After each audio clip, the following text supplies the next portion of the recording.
Hello. Hello, hello. He's on time. Yup.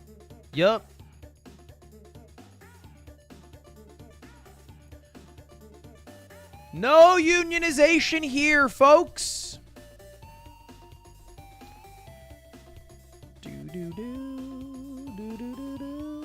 Where's your 100 idea YouTuber VOD? Dude, okay. All right. We're jumping right into it today, huh? I thought we would get to know each other a little bit first, you know? Maybe there's some first-time chatters here. Maybe there's some OG resubbers. I'm down to get into it because I have some drama to bring up. I'm normally very well-mannered, but I might freaking go off today on YouTube.com. Thank you for the money. I like your website outside of this issue that I have with your live streaming platform. You know what I mean? I'm telling you, I'm not kidding around. I'm being freaking for real right now. I'm pissed off. You know what? I'm almost upset. But first, let me hit this Celsius.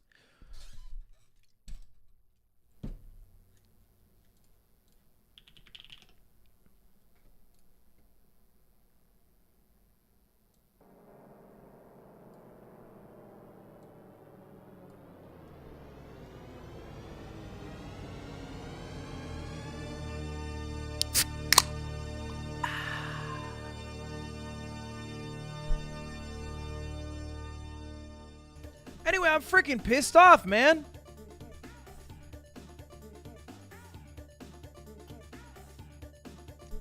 Ugh. Better to be pissed off than pissed on. Yeah, I mean, I guess. Yeah, you're right. But, like, you can always find something worse. It's like if someone's like, "Oh, I got shot. I hate that I got shot." You could be like, "Hey, better to get shot than get shit in your mouth and eat it whole." Actually, maybe that isn't worse. Still, you know what I mean?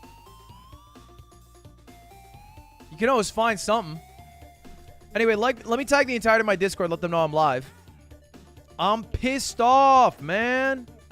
I'm upset. Okay, chat.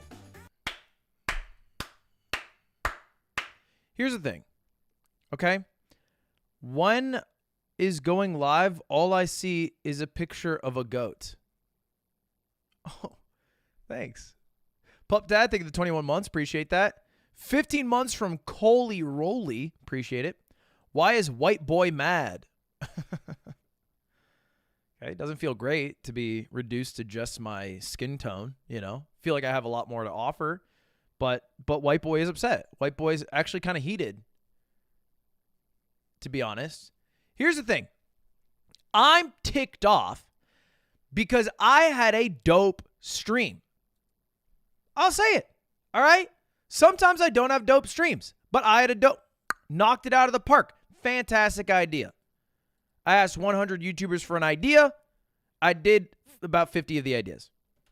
It was mostly miserable, but also fun to do stream. With some good moments in it. Perfect for a YouTube video. I'm pissed off because during 1 minute of it, as a quick little gag, I pulled up the weird scene in Neon Genesis Evangelion where Shinji, the protagonist, goes over the body of his comatose friend and then proceeds to defile it in ways that I don't feel comfortable repeating too explicitly. That scene resulted in the entirety of my YouTube video getting banned. Like, blocked is the better term, but banned is the more dramatic term. The entire YouTube video got blocked. And you can see, look, there's a lot of copywritten shit throughout the entire stream. You know, like a lot of songs that played that I don't have the rights to. Whatever, that's fine. This gives money to the copyright holder. I can buy the license if I want to. I don't care about the money made. Even One Piece said the video cannot be monetized, But the creators of Evangelion, or at least the owners of the copyright, Kara, decided to block it in all territories. All of them. Every single territory. And I found out about this because although I never really talk about my subreddit, I got blasted out the wazoo from people in the subreddit. 1.4 thousand upvotes. He was one Evangelion masturbation scene away from having a clean VOD. And then all the EU frogs start flooding my DMs. I woke up the next day and it's nonstop tweets. I replied to Northern Lions tweet and I was like, hey, have fun with your sponsored stream. Because here's the thing I do a lot. I don't know if you guys notice this. On Twitter, I don't really tweet a lot. If I see one of the other streamers that I know doing a sponsored stream, I'll oftentimes reply to their sponsored post to boost it in hopes that when I do something sponsored, maybe they rub my back, okay? It's a little I rub yours, you rub mine, I rub yours, you rub me situation. I've only seen you do it with Northern Lion. I've done it with other people. I've done it many times, folks. I've done it many. Maybe I do it the most. Anyway, in response, I get. What about Saturday night's VOD? Which is a totally fair post because the VOD has been totally destroyed. All right. People on the subreddit are upset. As an EU viewer, I got halfway through the live stream when I hit the bed. Waking up, this is quite sad. I was watching it, stepped away, came back to the block. Big bummer. They're talking about it like they saw a car accident on their morning commute and it's ruined their day. And they're all valid. I'm not here to argue anyone. All right. Everyone thought, by the way, it was because of the Baldur's Gate nudity.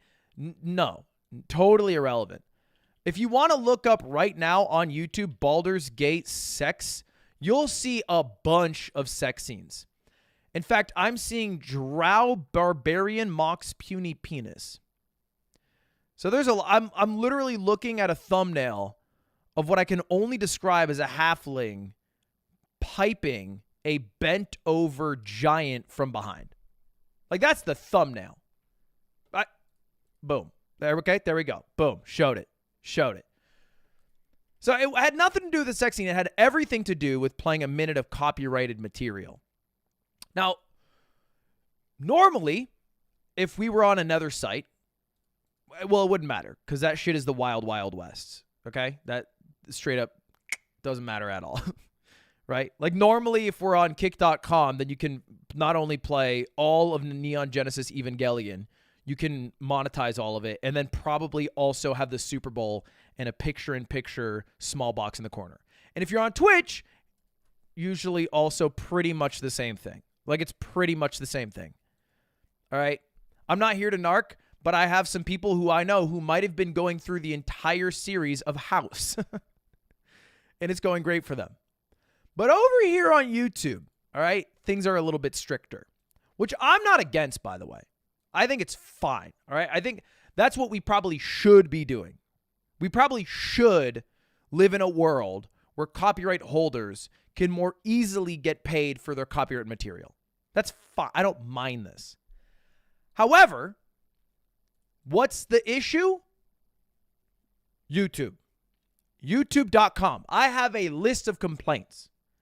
And I'm hoping today at the start of the stream to quell my vast anger because I'm so mad.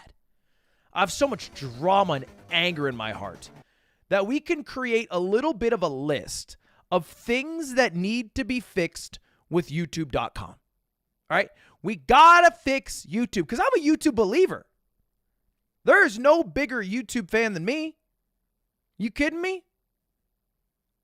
Half the MFers who come over to YouTube.com to be a signed streamer, they don't put in that chutzpah like I do when I played Only Up for a month straight. They don't put in that time and effort like I do when I play Valorant and then rage quit stream. They don't do it like me. But we all suffer the same difficulties. So we're going to go over them today.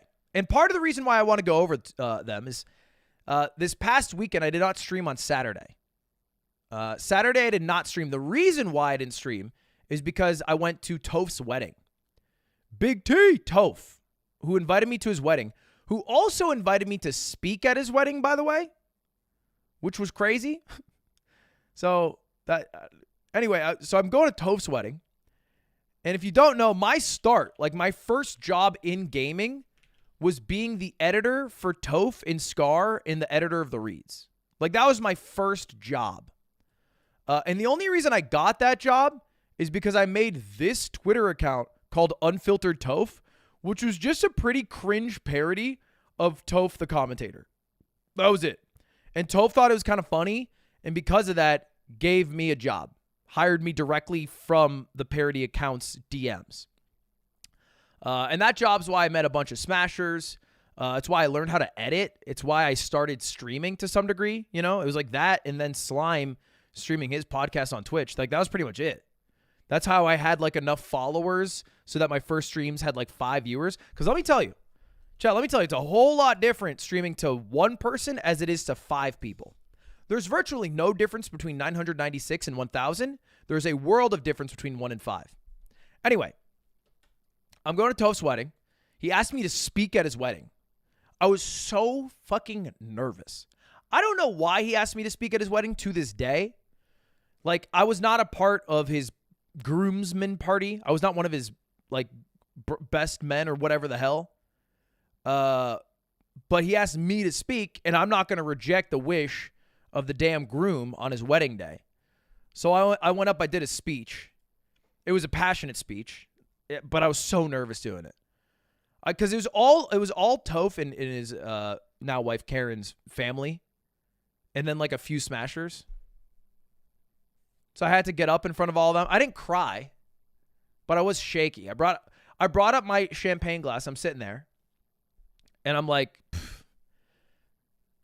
never lie, steal, or cheat. But if you must lie, lie in the arms of a lover. If you must steal, steal time. And if you must cheat, cheat on death. Cheers. And then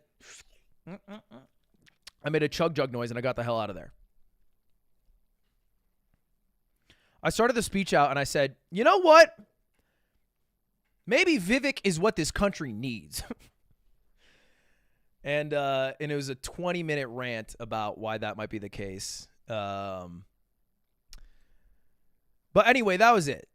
That was I had to go to the speech. I bring it up because at this wedding, right after the speech, this guy comes up to me and he's like, "Hey, how's it going?" And I think he's like related or dating someone who's related to the bride or groom. And I'm like, "Hey," and he's like, you make my job a lot harder." That's the first thing out of this guy's mouth. He goes, "You make my job a lot harder." And I'm like, "Ooh." And he's like, "Where do I work?" And now it's like, "Ooh, I got a fun little game. I have a fun little game to play." And I'm like, "Ooh, okay.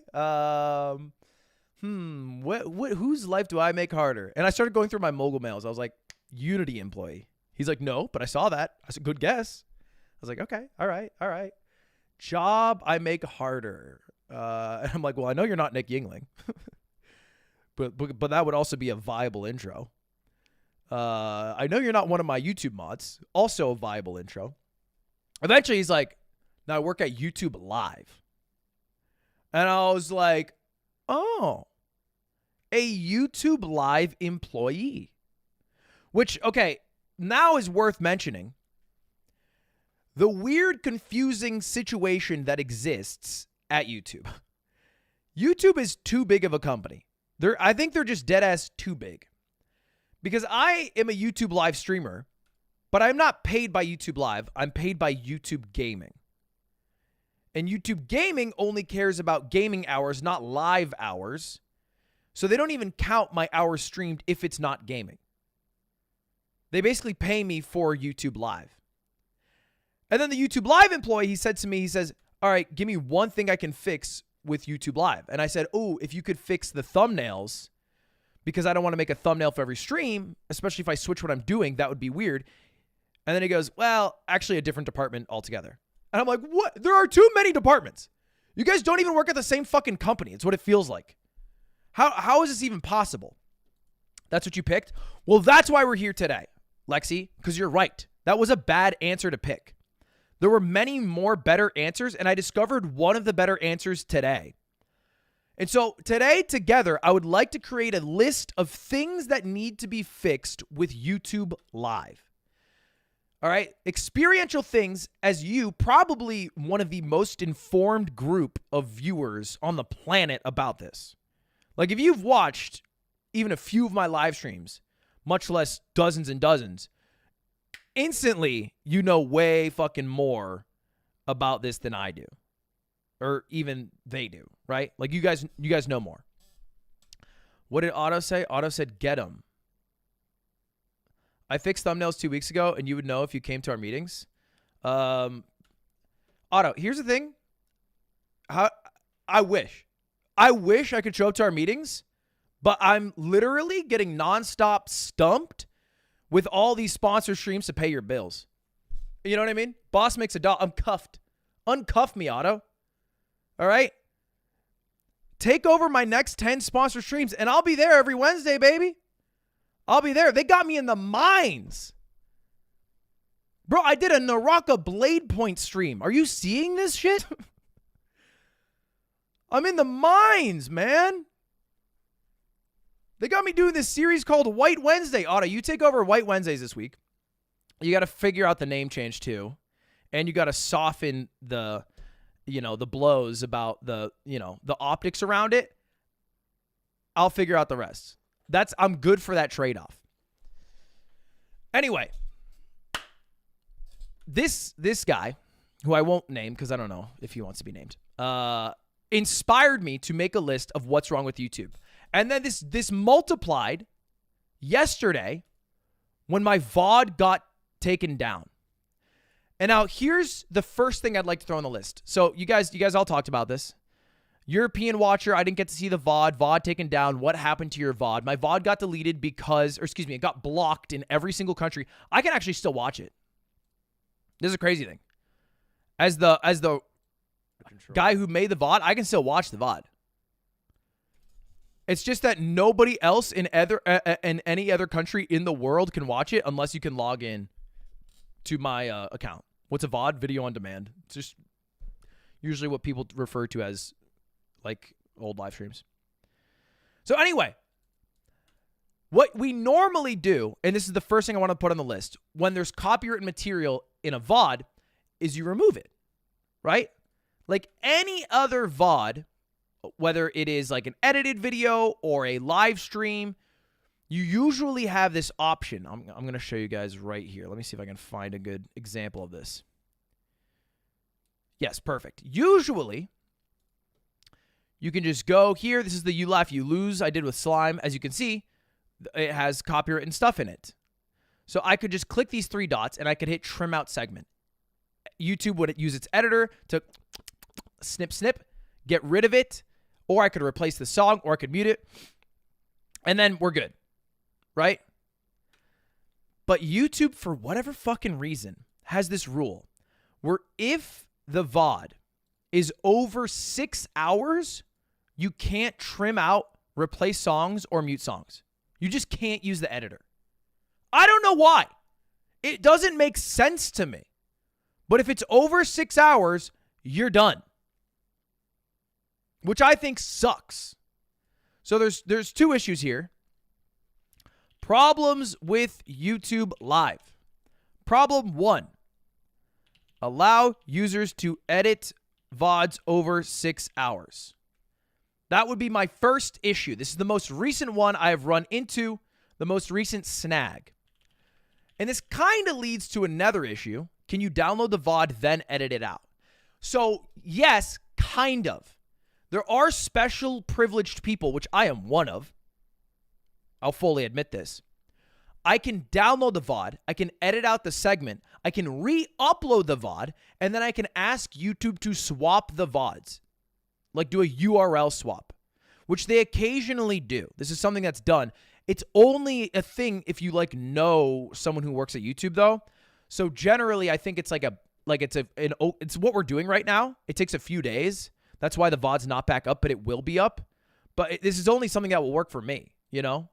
And I would like to see YouTube Live not just be better for me. I'd like to see it be better for any future user. You know what I mean?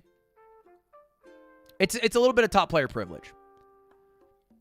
Who do you know? Lime Tea Gaming. Do you know Susan Wojcicki? I basically speed dial Susan. And then she goes, Ludwig, I'm not working at YouTube anymore. It's 9:30. I'm putting my kids to bed. Can you please stop calling me? And then I'll call my manager usually, and then we'll go from there. File too big for processing. Here's the thing. My job isn't to figure out the why it doesn't work. It's to complain about what I want to work, you know? And if they come back and they go, Ludwig, impossible, then fine. But let me find out what's impossible before writing it off. Do you not read Super Chats? I do all the time. Thank you, Brian the boy. My latest short is just for you. Brian, are you really self-promoing during the stream? All right, let's take a look. I got hacked. More like you are a hack. I got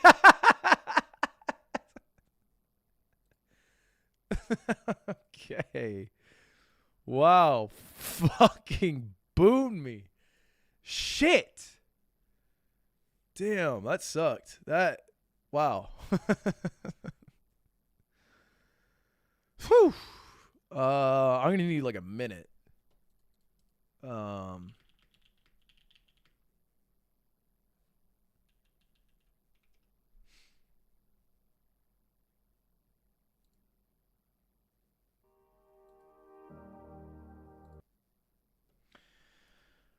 All right, back to it. $10. Sunglasses emoji. Thank you, Stephen Donald. Where was I? I was saying something wise, wasn't I? Oh, another issue. YouTube, if you stream longer than 12 hours, will instantly make the VOD unavailable. I think that sucks. I would like if they just kept the VOD up no matter what length, or if they auto-refreshed you to a new stream URL, or if they just kept the first 12 hours up or something. I don't know. Right now, it's stupid because 24-hour streams are a huge culture aspect of live streaming, and you can't do it. Allow streams longer than 12 hours. If I'm being accurate, it's 11 hours and 55 minutes.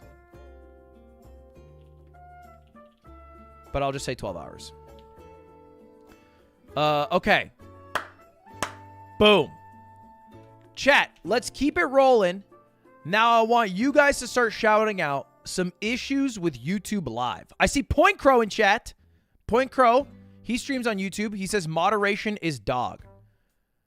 Moderation tools are bad. Let's get specific, Point Crow. What does that mean? Because here's the thing. I don't know if you've ever talked to people who program, but their minds work what like robots do. And so if you just say it's bad, I don't think that computes. And you need to give them very easily accessible information. Like, no, you can't just say it sucks. Like, what's bad? Is it bad that is like banning and unbanning too difficult? Oh my God, I just made somebody a mod.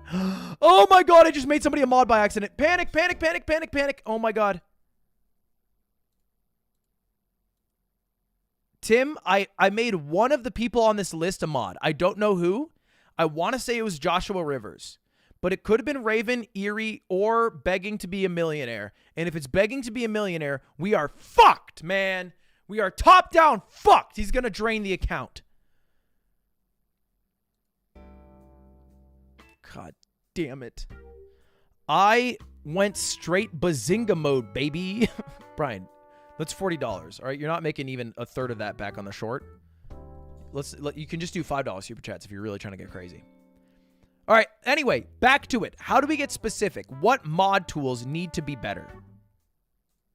Thankfully, the mod tools are so bad, he won't even be able to do anything as a new mod. Mod tools are limited. See, here's the thing. I've learned that people who work at YouTube watch my stream. So if you use better terms, because they still work on these products, they usually receive it better. So if you say dog water, we're hurting somebody whose job it is. Okay. Point Crow replied. He said, the time it takes to do a mod action is too high. No reason for timeout. No flexibility on how long timeouts. No moderation for recent actions. Okay. So mod tools are limited. Let's just say, here's a list of things that could be better. Make banning, unbanning easier. Different timeout lengths, chat logs, notes for why they were banned, unbanned forms, moderation, well, I guess notes for why they were banned, that's fine. What else?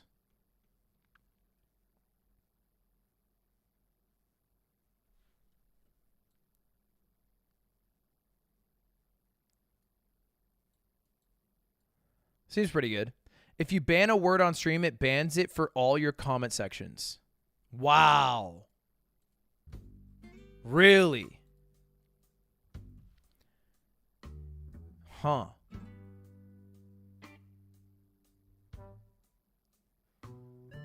That's crazy. I mean, I guess this is a good start to the list, though.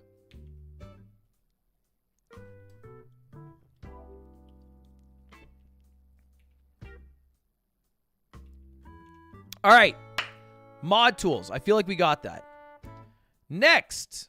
Check. Give me another idea. Discoverability. Okay. Hot take. This is a dumb opinion. And I'm not trying to call you out specifically. I think that it's a very common opinion, but I think it comes from a lack of knowledge about YouTube Live more than anything. Like, in general, it's very easy to find a live stream. All right? All you need to do is just look in your subscriptions box, and I can see Valkyrie, Fuslie, and Sykkuno are all live. And if you really wanted to make sure, you could just look up a streamer you like and just type their name in, and it'll pop up. And if YouTube really sees that you use their live streams a lot or watch them a lot, it'll probably show up on the homepage or like somewhere if you scroll down, right? Like Valkyrie is here. However, one thing that I think people get distracted by are like these pages on Twitch. Like everybody's like, oh, give me like categories to browse through, right? So I can find live streams easier. It's way too difficult. I would like to find them easier, you know? This currently exists on YouTube. And I think I've shown it on stream before, but it's been a while, so let me do it again.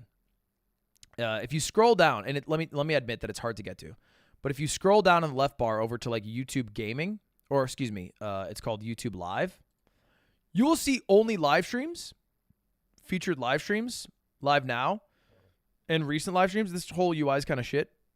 Wait. Excuse me, no, it is under Gaming. If you go under Gaming, and then top live games, view all. This is the same thing as Twitch, right? Like this is the browse. Look, these are the same things. These are all the games. These are how many people are watching the games. The issue to me is that there are no people actually fucking streaming. Like Garena Free Fire is not a game being streamed by English-speaking streamers for the most part.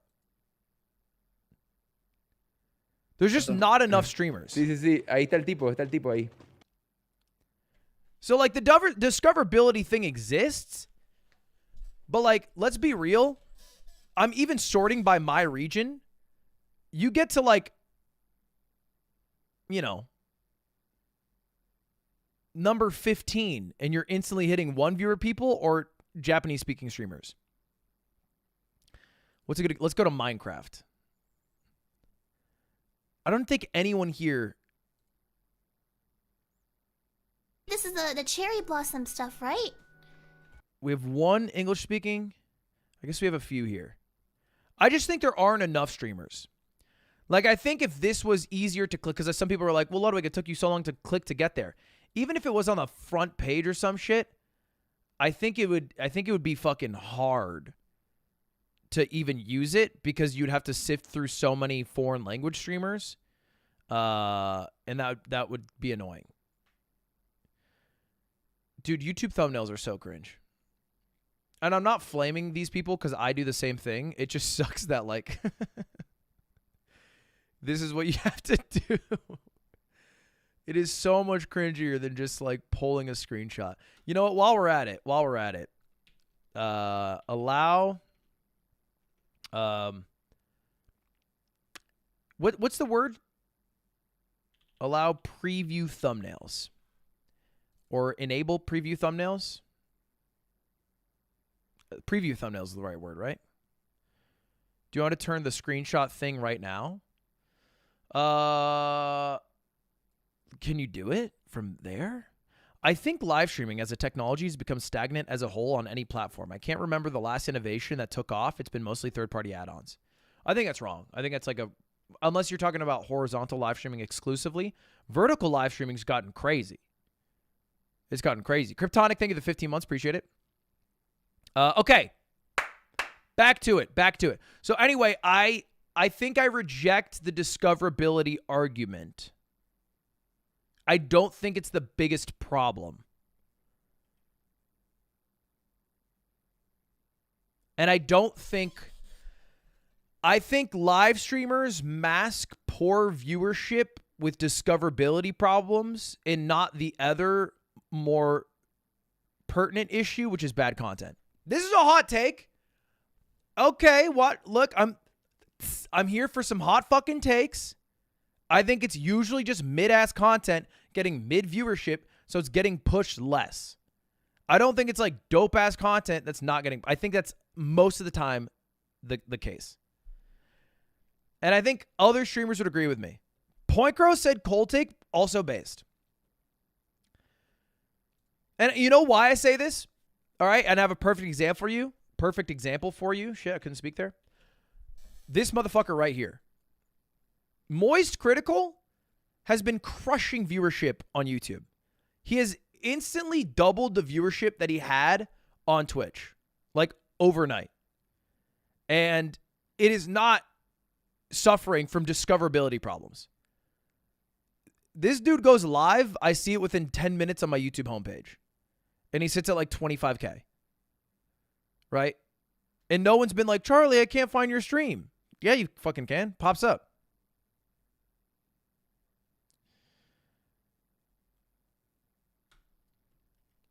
What I will actually... Well, I guess it's also a problem on Twitch, though. I was going to say what I will agree with is that it's harder to find new live streams. I guess discoverability of smaller live streams. So maybe it's a different term. I'm talking about people who complain that they're not getting their subscribers to see their streams. But I'm not also talking about like smaller streamers. I think smaller streamers, that's tough. But that also doesn't exist on Twitch, right? Although, I don't know if you guys have noticed this. Am I crazy? On YouTube recently, I've been getting, like, recommended really small videos. Like, I've been getting recommended videos with, like, less than 100 views. Like, a lot. It, like, throws me off. It's been super recent. Like, in the past month. Like, this right here. Kickflip on a cruiser board. It's got 73 views. And the dude did a kickflip on a cruiser board. I've been getting recommended this shit I don't know why. It's so annoying. We're here talking about how discoverability is a problem. Someone gets more discoverability and they're like, ugh, I fucking hate it. They're kind of doing like the TikTok thing. You ever you see, like, you know how you're browsing through TikTok and it's like, oh yeah, creator I like, big account, big meme, and then it's like person with 2 likes. And it's like, come get ready for me as I go to work. And then, like, you're watching it, and then, like, halfway through, you're like, what the fuck is this? And then you look at the like count, and you're like, oh. Not all the time. Sometimes there's bangers, and then the comments are, like, in before this blows up. Other times, they are fucking trash. Oh, shit. That was loud as hell. All right, keep going. What else do we got?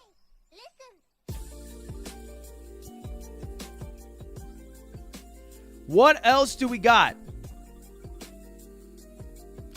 Offline chat. Do we think offline chat is highly valuable? I think it kind of is.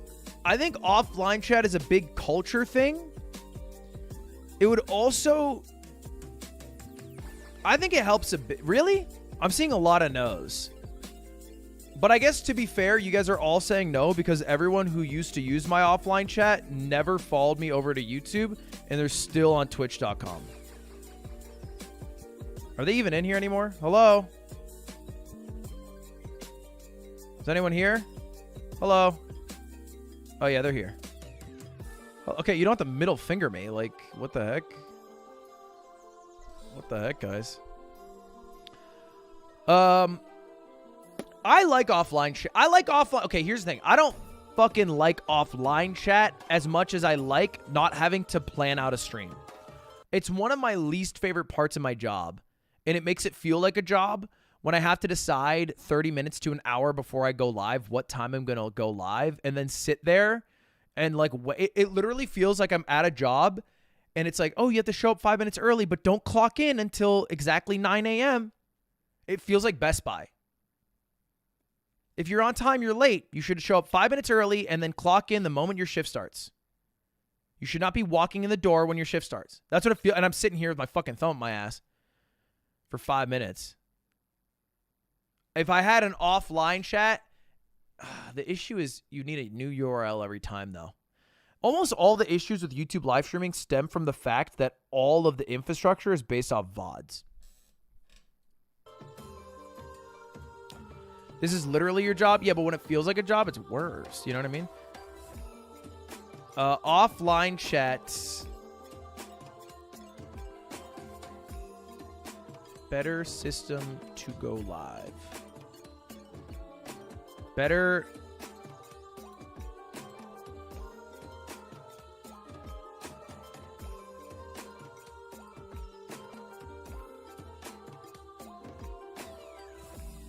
Do you need to plan streams?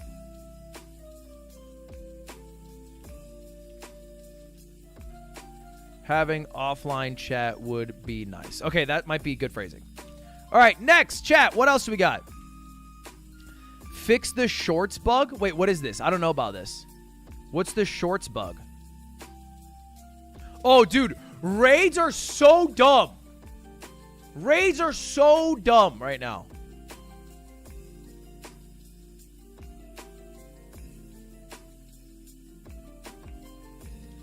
I actually hate the way raids work right now. So if you don't know, the way raids work is I have to go to my settings on my YouTube page and then scroll down through my community tab, which has not only the list of my mods or my approved users, it also has the list of people who are banned. And then finally, oh, wait. All channels can redirect to my content? They fixed it. I didn't know about this. Okay, hold up. I found out. All channels can redirect to my content. Okay, so the way it worked before is you had to create a list of people who could redirect to your content. Can I just do this? Hold up. Save. Whoa. I kind of like that. Okay, we'll see if it works out. I'm going to try that for a bit. I'm going to take it off the list for now. Wait, chat. Somebody end stream and raid me. Wait, let's find out and see if it works. Somebody end stream and raid me. Ability to hide shorts. Okay, guys. We are talking about YouTube Live. All right, let's not... We're taking out our anger on YouTube. I don't care about shorts right now.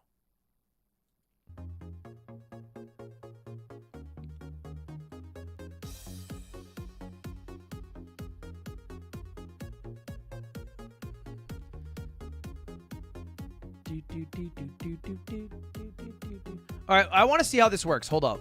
Someone said theater mode's really bad.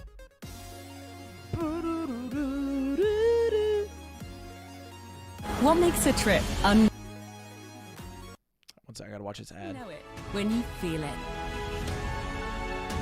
Make memories with Get Your Guide. Unforgettable travel experiences.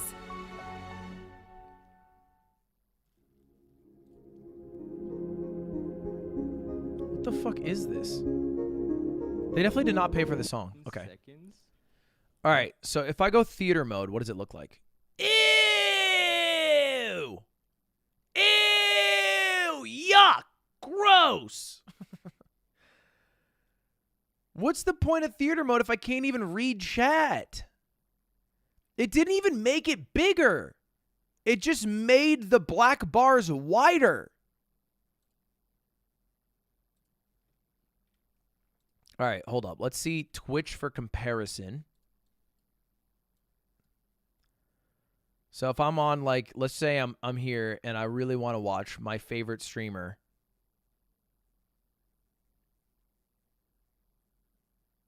Where the hell is Squeaks? Oh, he probably already streamed 3 hours and had to end. All right, let's take a look at my favorite streamer, Tarek. Versus Elsa's. And then let's go theater mode. Ooh. Yeah, I mean, I think the goal of theater mode is maximizing the screen's use of the video while still retaining the chat. I think it's a lot better. This seems like an easy fix. Now, I did go incognito mode because I think it's already fixed with Truffle, as far as I know. But like, again, I would rather issues not be fixed with Truffle. I'd rather they fix them. Yeah, this is the way Truffle does it, which is a lot better. It's basically what I want. But here's the thing. Not everybody has Truffle. And on mobile, you also don't have Truffle. And mobile chat's even worse. You ever try to do the mobile chat? Oh my God. It just like pops up over the overlay. And it's like, bro, it's impossible to read this shit. It's insane. I think it does the same thing on TV, right? The TV one, it just also goes on the overlay. I will say Twitch is not much better on TV. Twitch on TV pisses me the fuck off. They do this thing where the chat will like go black. And but the stream will stay lit up. And it's like, why? Why? And I have to like fucking move my remote every 2 minutes. Pisses me off. Anyway, I think mobile chat and TV chat need to look better. So better theater mode for desktop, mobile, TV. All right, great. That's good. That's good. What else? Chat, what else? What other issues do we have with YouTube Live? What else do we wish we had?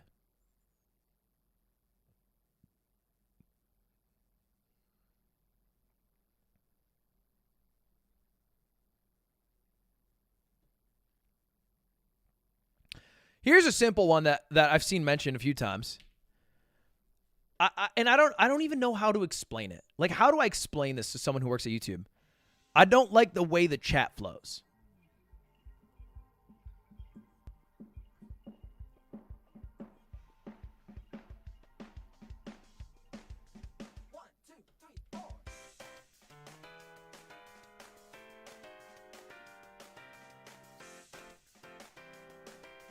Chat flows like a geriatric man's piss. I'm trying to put it politely.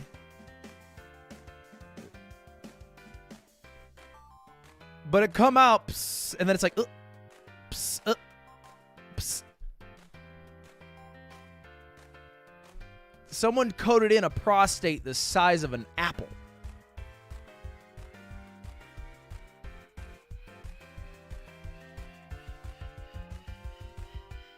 Do you think programmers would understand that and know how to improve their product?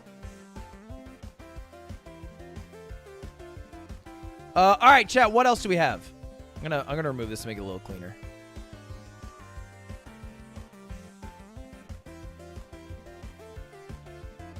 I think raids are good, right? Should I remove raids? Maybe raids isn't the issue.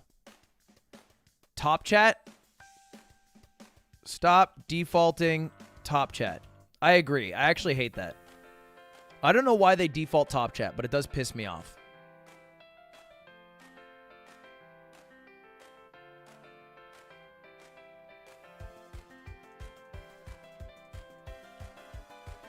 Wait, does colon autofilling emotes work on YouTube?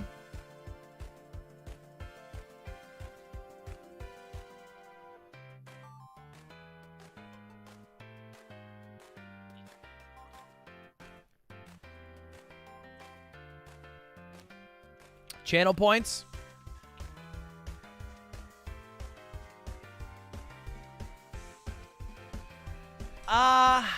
I don't think this is a problem with YouTube Live as much as it is. This one I'm split on. I like channel points and I like predictions. I think they're very good.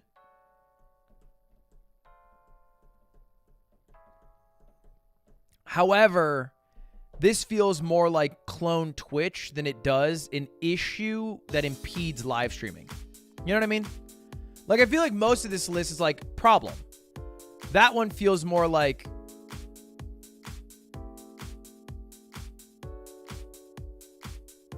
you know, it just seems a little weird in this whole thing.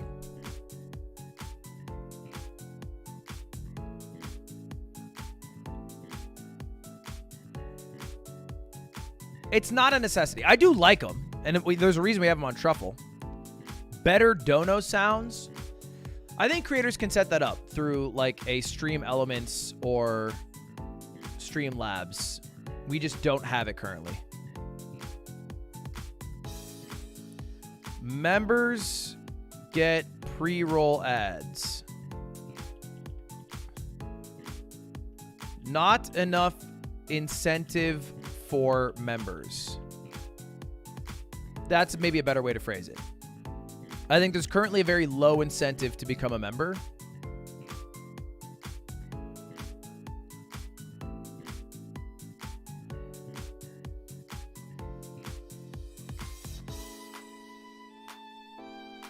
Notifications for live specifically. Maybe that would be good. If you guys could just get a notification from YouTube when I go live, that'd be pretty good. As opposed to a notification if I upload a short versus a VOD versus a... You know what I mean? Does that exist? Someone said that exists. I don't know. I thought you'd get a notification for everything. I didn't know if you could specify.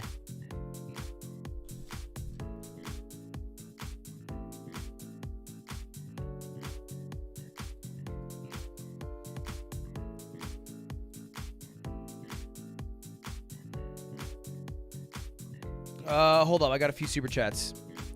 I made a YouTube essay on why creatine is bad as you requested. Wait, what the hell? Did I ask for that?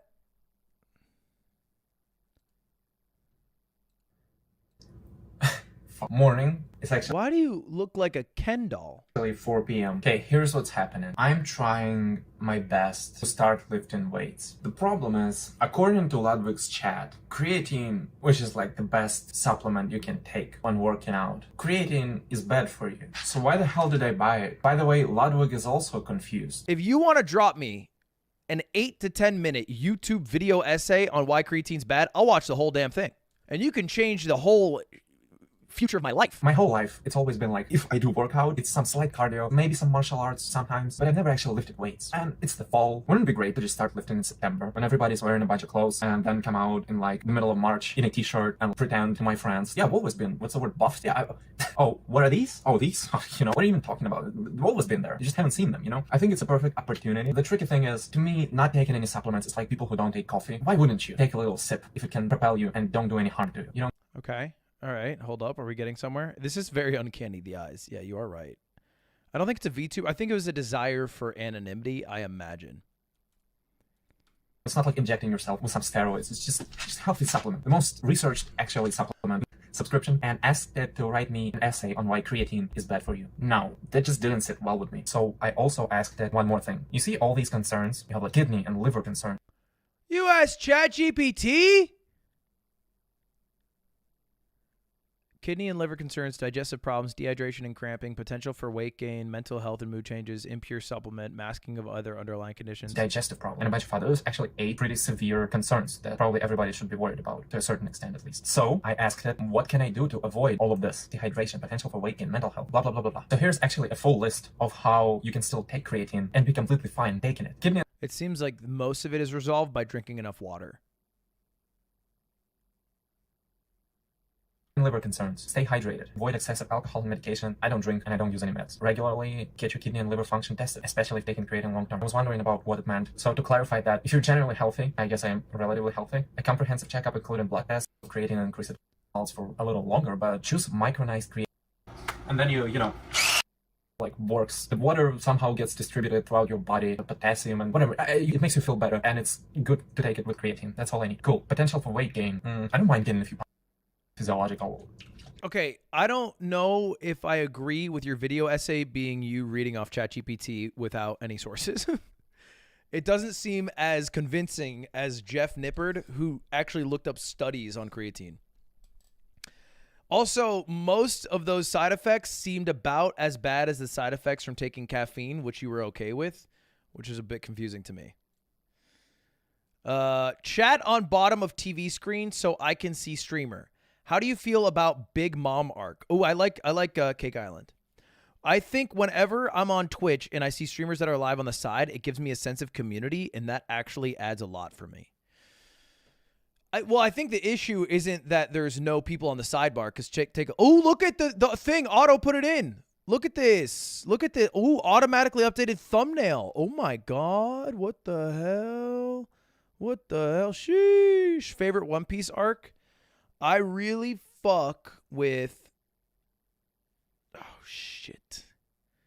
What do I like? I like Laboon. I really liked... I guess it depends. It depends on which saga. In the first saga, I really liked... what was that shit? Baratier? I really like Baratier. And then I really liked... like Marineford and Enies Lobby, which I guess I'm lumping. They're kind of separate. And then I really liked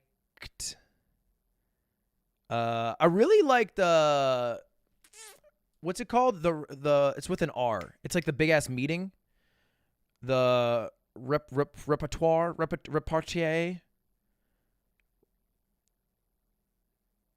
Reverie. I liked Reverie. I think that's cool.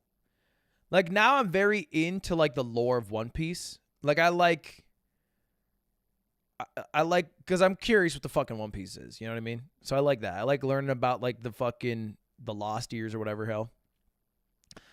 All right. Anyway, we're getting distracted. So, yeah, on YouTube, there is a sidebar full of streamers who are live. The issue is there's just not enough people who stream for this bar to be very full. You probably don't follow more than 5 people who stream on YouTube. YouTube Premium offers a free sub. This is another thing that doesn't seem like a viable thing to put in here. It seems in a list of issues I have with YouTube Live, that seems greedy and less like valid criticism. Because if I'm like, yo, you should give me more money. Why? Would probably be their argument. And I don't really have a good answer.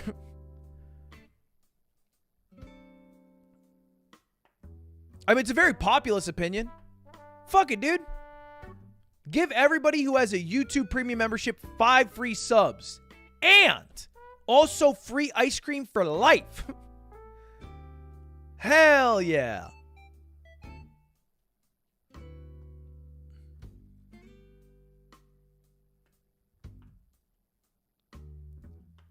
Is there anything else I'm missing from this list, chat?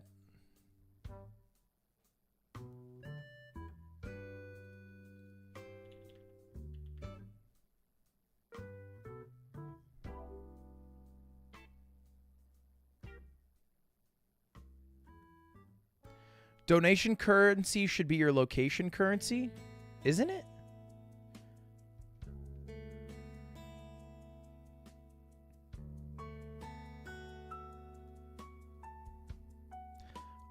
I don't know if clips are bad. How?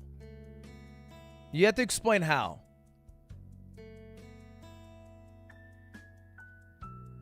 You can't just say it's bad.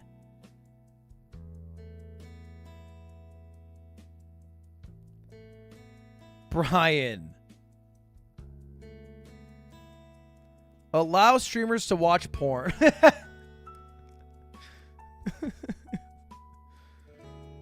Okay.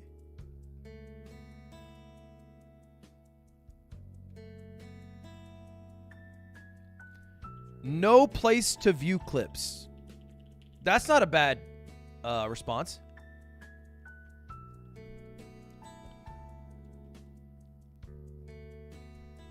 You could have like a top clips segment, possibly, in live streams.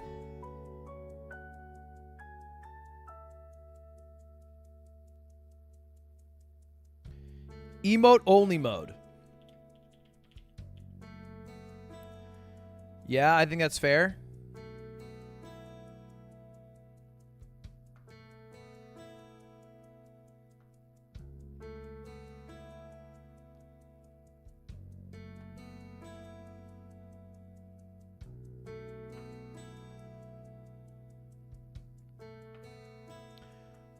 I think this is a good list.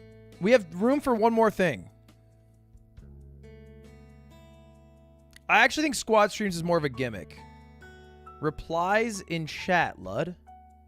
Oh, like you want to be able to reply to another chatter?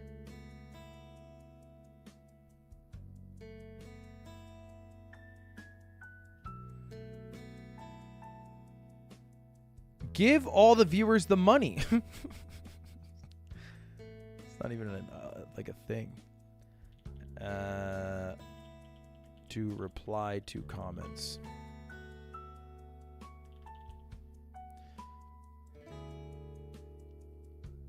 All right.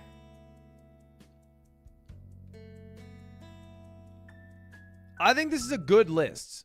I think this is a good list of the problems that I see currently on YouTube.com.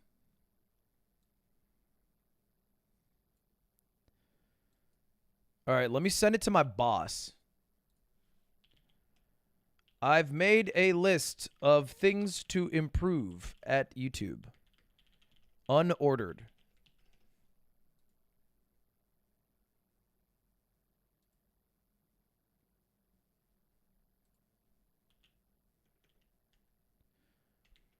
Okay.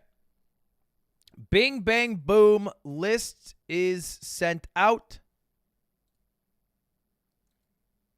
All right. What else is going on in my life? I got so distracted by that. Anyway, the VOD should be back up soon, chat. Oh, did I talk about this? I think I already have, right? I uploaded this short, but I'm actually really grateful. Person tried to ruin an event. 40,000 people made it all worthwhile. So thanks. Now, I said thanks, but over 1 million people have viewed this short, and none of those fuckers were the ones who actually watched the stream. It was actually you guys. So thank you to you guys, because it made the event feel a lot better. Because I was mentally going through it. I think I was occasionally on camera. At one point, I created a huddle, and then I had everybody fucking put their hands in and do one of these.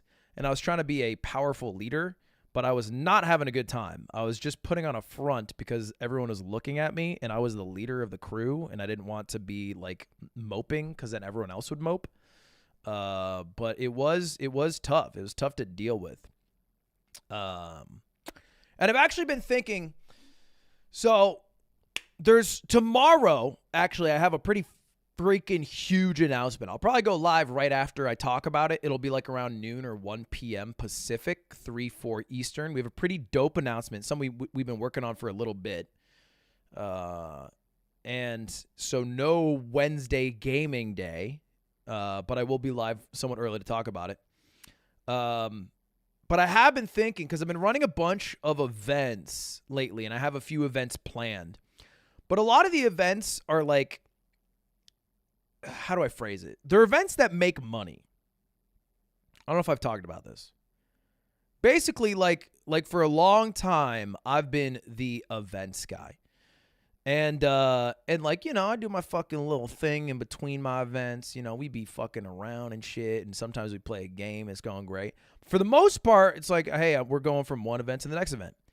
However, some of the events recently, although I think maybe are cool in concept and maybe went well, have not been like my idea or my passion projects. Like most of my events from last year are just things I wanted to do that I lost money doing. It almost in a prideful way. I was like Mr. Beast. I lost $200,000 running my Smash event. I lost $400,000 running. Okay, Nick the Best Behavior. No, don't say nobody cares. Stop yapping. Okay? If we're talking about nobody cares, stop yapping, then I should probably bring up your fucking 4 DMs about fantasy football. All right? You keep chirping about Tyreek Hill in your $5 fantasy league. All right, Nick? Okay?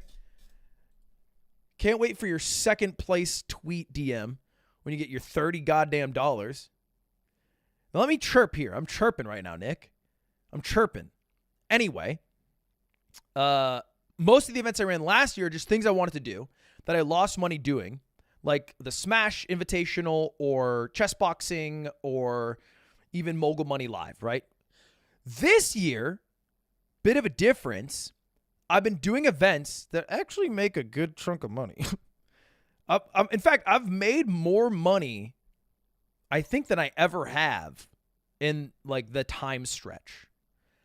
But it has been more draining to work on the events because I'm not like as torqued about. They're not like from my heart and soul and body and nuts. It's not like something I want to do deep in my plums. It's like me working with maybe a company to try to make their vision come to life in a way that I think somewhat cool, you know? And so, although it's good for the bag, you know, and I'm sure you can name a couple of events we've done in the past, you know, few months that fits that bill, I think it's worse overall, you know? And there, look, to be fair, there needs to be balance. I can't just lose a couple $100,000 every event.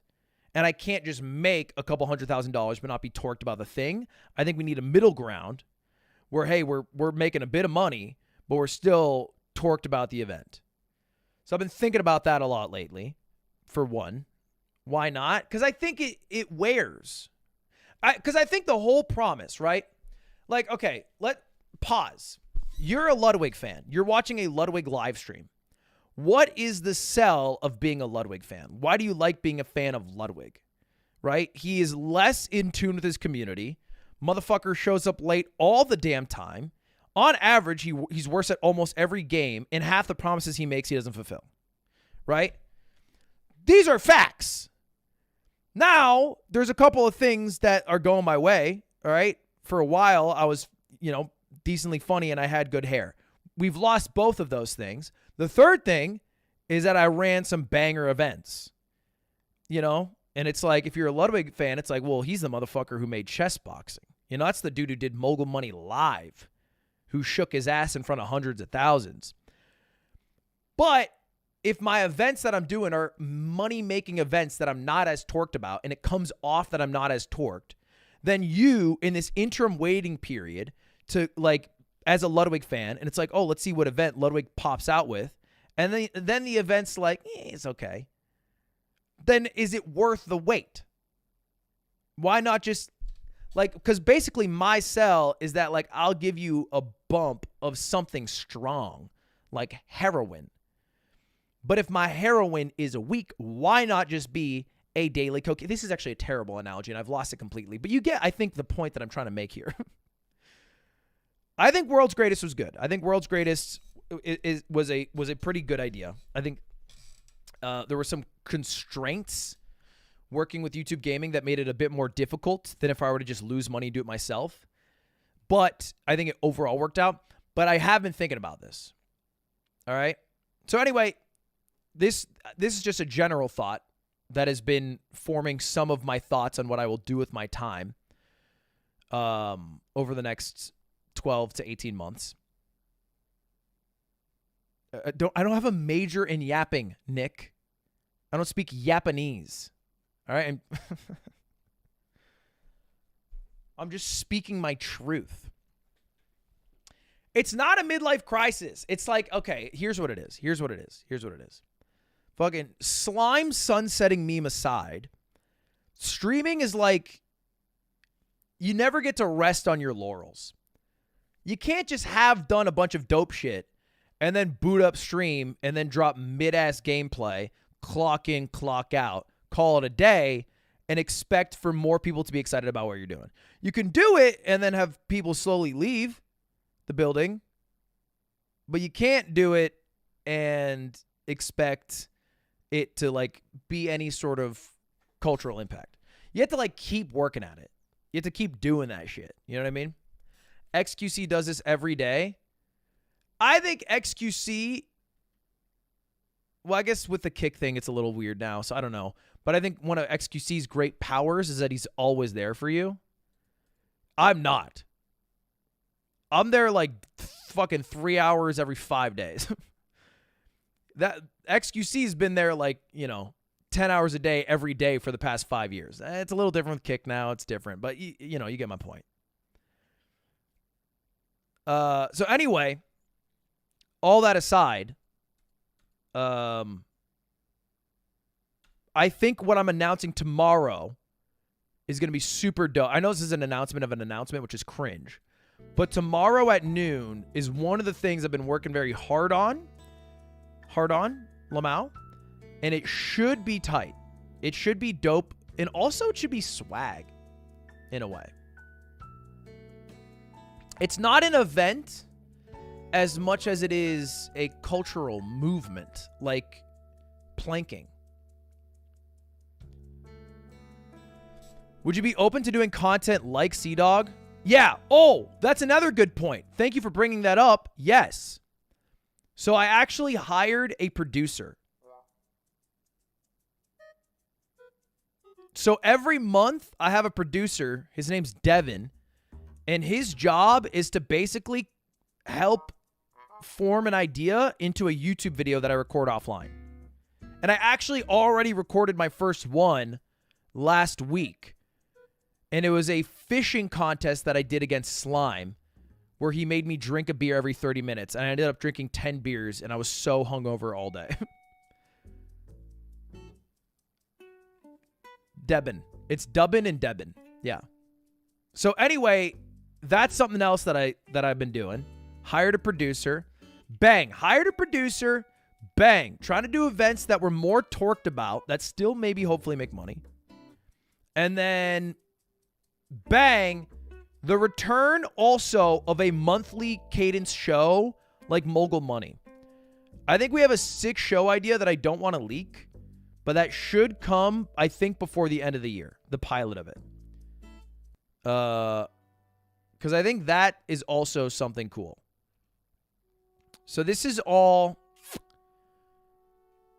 what's being worked upon. And then the only other thing that I feel like I need that I'm kind of missing are reoccurring stream segments that are good. Like for a while I had Bro vs. Bro and Bros vs. Pro.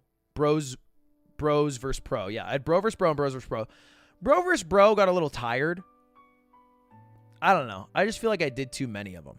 Now, I do have a plan to start doing Bro vs. Bro in person, because I think that's kind of cooler.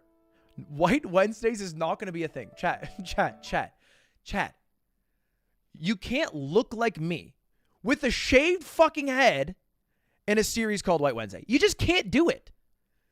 You probably can't do it regardless, but you definitely can't do it when you look like this. You just can't.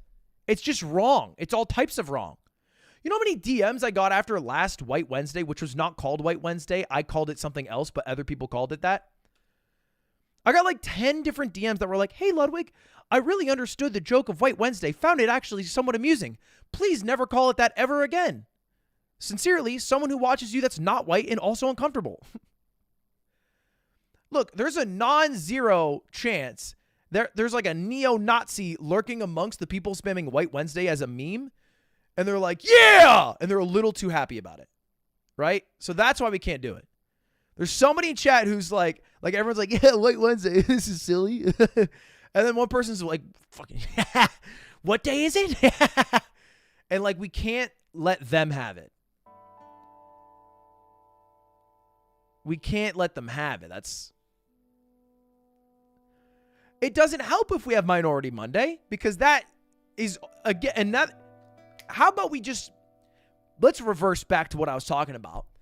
So I think, a series that I'm able to do more consistently on stream. So I think the game plan is to do a Bro vs. Bro in person.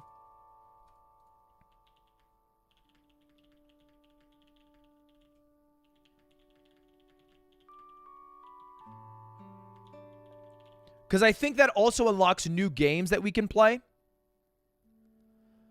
And then another stream series.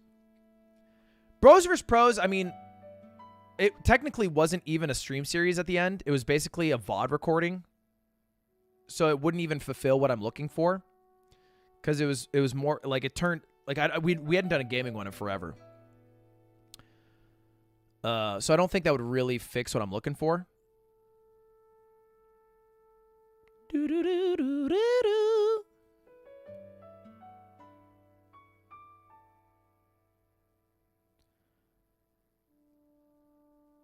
So I need a new idea. I don't know what it is yet. We don't have to figure it out right now. But I do got to figure it out. It can't be SAP Saturdays. The Marble stream will be fixed soon. I promise. I'm working on it. I'm dead-ass working on it. The VOD should come back hopefully by tomorrow. But that's my goal. 2v Tuesday. 2v Tuesdays somewhat chill. You know what I should bring back? I should bring back more gaming tournaments, though. I used to run so many gaming tournaments for a bunch of creators to participate in.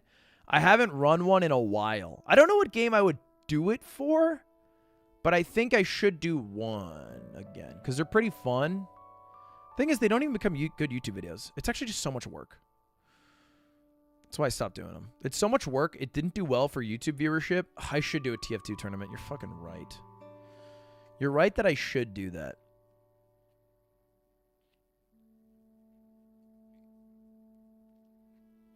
Beerio Kart. Ooh, should we try to do another in-person Beerio Kart event? Maybe that's what we need to do.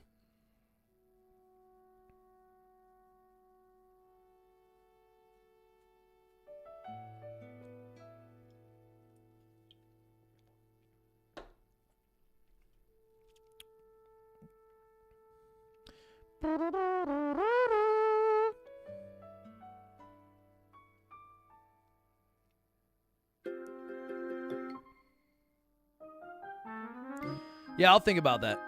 I'll think about those things. Anyway, chat, that's basically all I got. We got some other shit to do on stream today. Enough yapping from me. The only other thing, for sure it's gonna happen next week. Me and Squeak's 24-hour stream. So I'm gonna get a stream set up to go back there. I'm gonna move the cat tree, and then I'll have Squeak streaming from back there. And then we'll do a 24-hour stream together. And we'll figure out what the hell we're going to do. Thank you for the 21 months. Easy speezy. Appreciate you.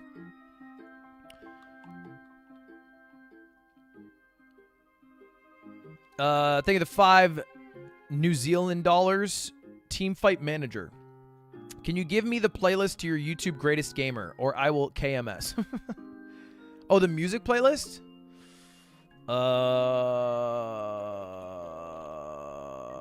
Look up Beyond the Summit music playlist, and that probably has similar tracks. I don't know if the exact playlist is anywhere.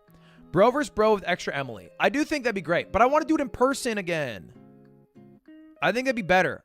I also do think I need to start doing more collabs. I've been a little too closeted. That's a bad phrasing. I've been a little too, in my own sphere. I don't. It's tough to find out new phrasing. It's not. I'm not trying to be Gage. I've been too isolated. I've been too introverted. I asked. So I have a couple collabs on the way. I asked Lily to help me paint something for Cutie's gala, and then I asked Austin to teach me how to fly a plane. And we have the plane shit here. And then I'm going to drink a beer and see how many beers it takes for me to stop riding a plane. I hung out with Atrioc a bunch at Toast's wedding. Big T. But I don't, we didn't talk about like a stream collab to do.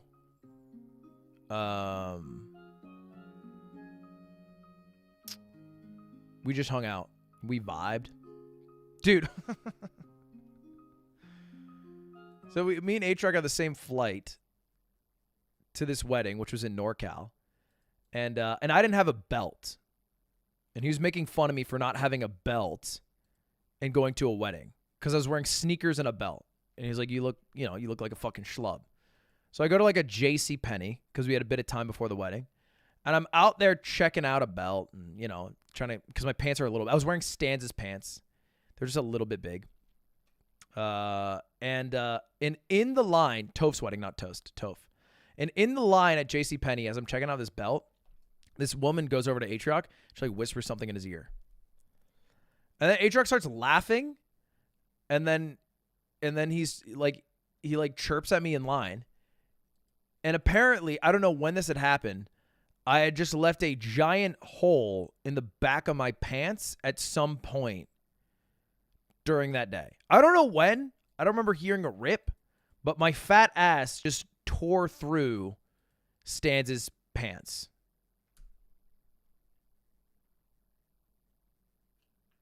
Yeah, I would like to finish Kingdom Hearts Cutie. Are you interested in speedrunning based content? Yeah, if the game's fire. Are you good with H-Rock but not chill with H3? I don't know H3. I was a groomsman at H-Rock's wedding. I don't know. I don't think I've ever shared a word in person with H3. I got no. He's his own human. I am my own human. Would you play Liza P? Dude, okay, maybe this is weird to me. I refuse to play Liza P because I see everyone who's playing it is playing a sponsored stream of it. And it makes me feel like it's a mid-ass game. Maybe this is like a bad logic train, but I feel like because everybody is paid to play it, they would not play it on their own volition, and it's probably not a game worth playing. It like cheapens the quality of it.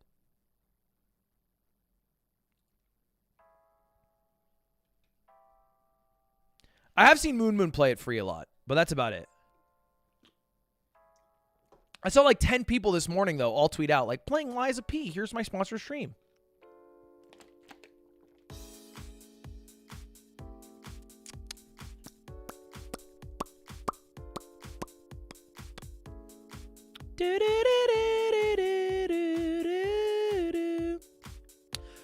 You should create a challenge with the Yard Crew and challenge other streamer groups to it, similar to fast food vids. Be a trendsetter. Or we can wait for Doug to do something, post it, and then yoink the shit out of it. Let's fucking go. What do we got these days? Doug, what are we doing? What are we doing? RimWorld? We'll wait till next upload.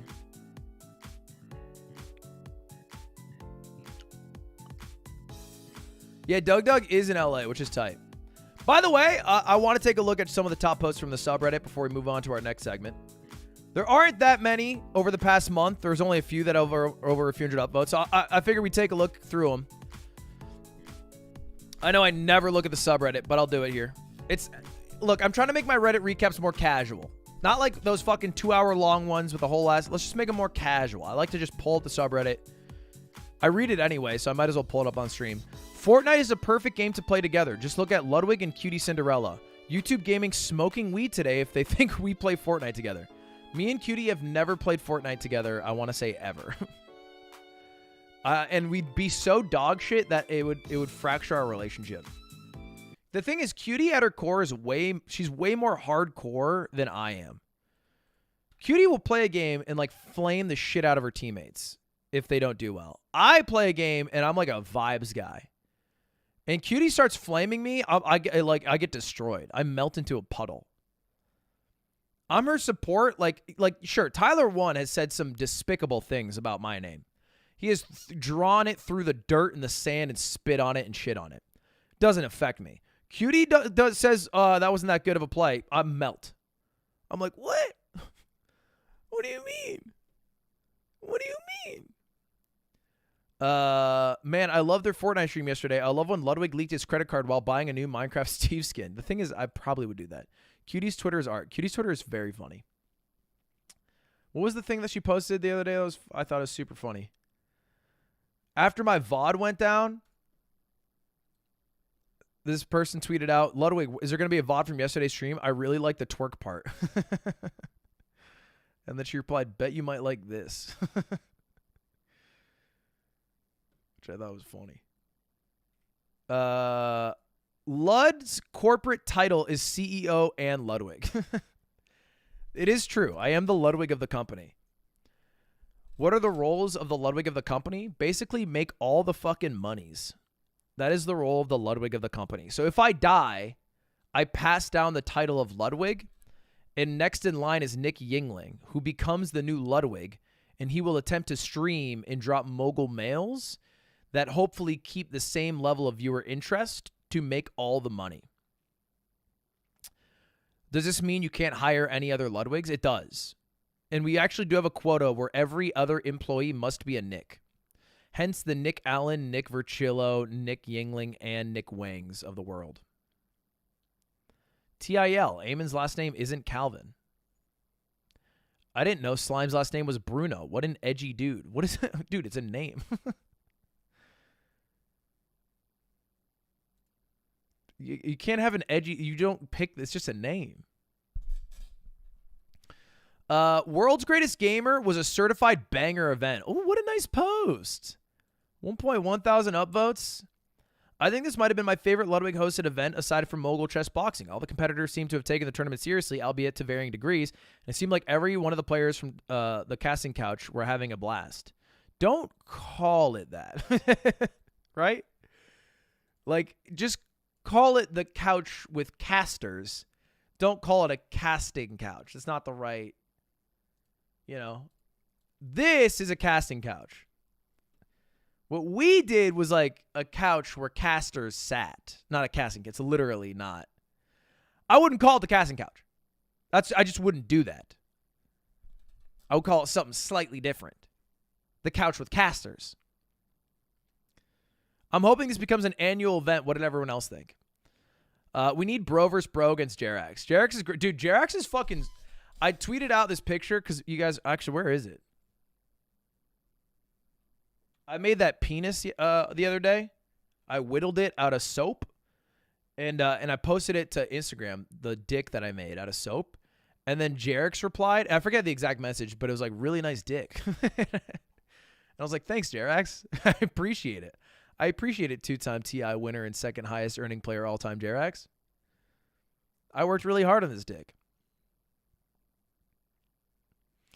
Awesome event. Impressed how Ludwig and his team handled the internet issues. I would have been malding so much. Kept the vibes high. And shout out to Tafa who enhanced the Tetris segment. I hope it becomes an annual event. Hell yeah. Sick event other than internet issues. Yeah, that happens. You know what? I know the event was good because the people who were in the event had such a fucking baller time. Like, everyone had a great-ass time. I was actually so surprised. They had such a good time that everybody came to, like, dinner. I set up, like, a dinner with everybody. Everybody went to karaoke after. Everyone just had a good-ass time. Which is tight. I even got Jerax to sing a classic Finnish song at karaoke. He started singing the Cha-Cha-Cha.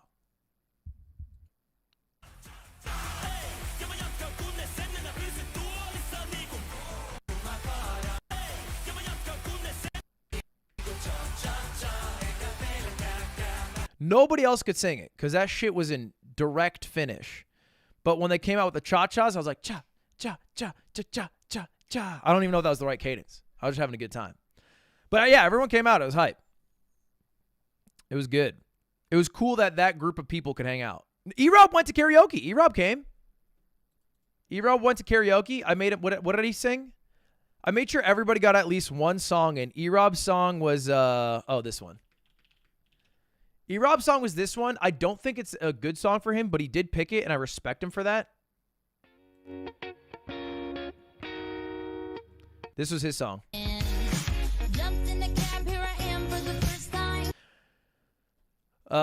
Small Ant didn't go. Small Ant didn't go. The people who didn't go to karaoke are you would probably expect this group of people. It is people who really like video games, who don't necessarily like loud environments, and who don't necessarily like socializing amongst huge groups of people, which was like Small Ant, E-Rob, Small Ant, Box, Rizzo. It was like, it is not their spot. I was like, Box, do you want to do karaoke? And he's like, I actually don't like karaoke. And I was like, okay, cool. That works for me. Mango didn't go. Apparently he had some shit.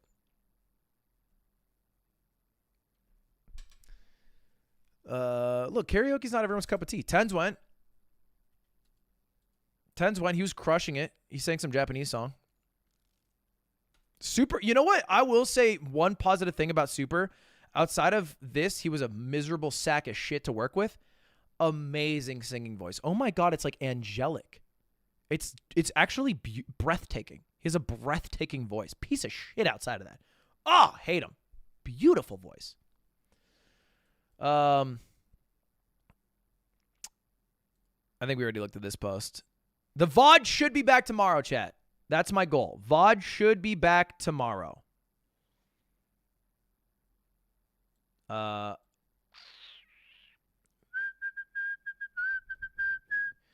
The Streamer Award admin is out for blood. The face of someone who lost all their Streamy Award nominations. Dude. What the hell? They're fucking up my damn, like, awards page. Have I ever won a Streamy? Am I 0 for on all stream? Oh, no, I won Variety Streamer. There we go. Look, trophies are fucking cringe anyway. I feel like I got a nice-ass closet of trophies, but, you know, you start looking at the trophies too much, you get a bit lazy. That's what I think. People look at the trophies too much. This is all so crazy. Gonna be like the Bills in a couple years? Wait, what do you mean? Oh, because the Bills went to 4 Super Bowls in a row and lost every single one, creating an NFL record that'll never be broken. I love my girlfriend. Ludwig sighting. And it's just a K truck. Why did you say not? Why did you say not to your own girlfriend? I don't know why it says not in the body text. I swear I love her. It's like a fucking Borat joke. My girlfriend dressed as a policewoman and told me I was under arrest on suspicion of being good in bed. After 2 minutes, all charges were dropped due to lack of evidence. AI sighting. Wait, what? There's AI Redditors? This is crazy. Ludwig made the worst world map I've ever seen. Wait, this was actually not bad. What the fuck? This was genuinely not bad. Wait, what the hell? I have like every continent. I have Greenland, Iceland, UK. I got Scandinavia. I got China. I got India, Thailand, Indonesia, Singapore, Malaysia, Japan, Aussie, Tasmania. Nobody's putting Tasmania in their fucking map. Korea looks bigger than India. No, it doesn't. No, it doesn't. I mean, it's not terrible. I didn't get every country in there. And to be honest, I should have filled in Africa a bit more. I don't know why I made Bolivia so fucking huge. But I feel like we didn't do that bad.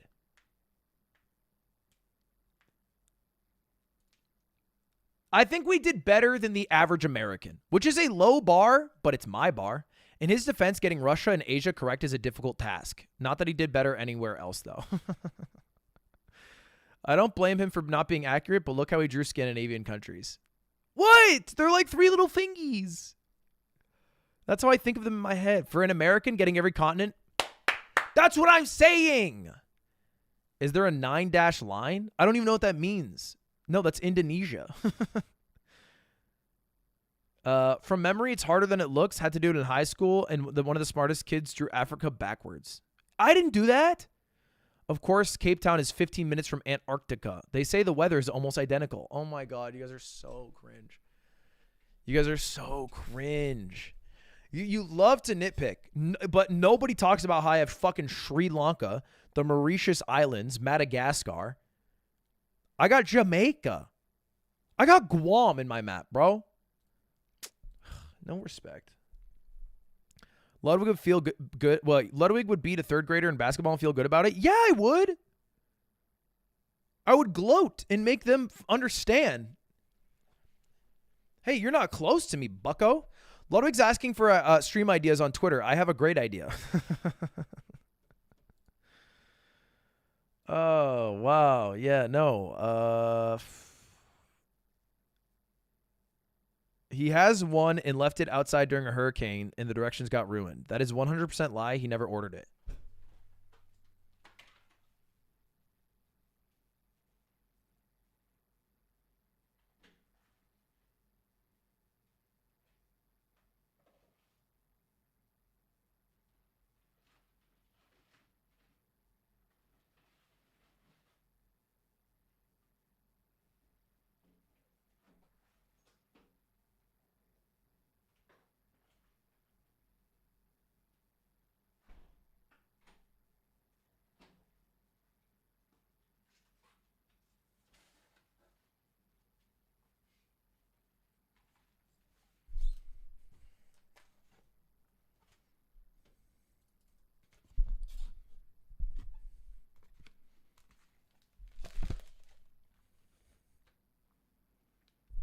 Okay?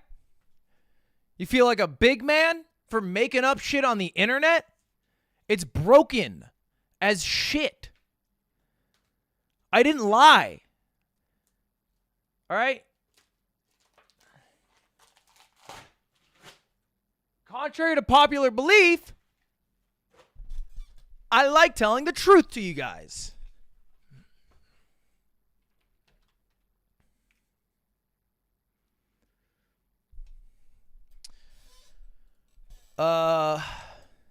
Someone sent him a PDF.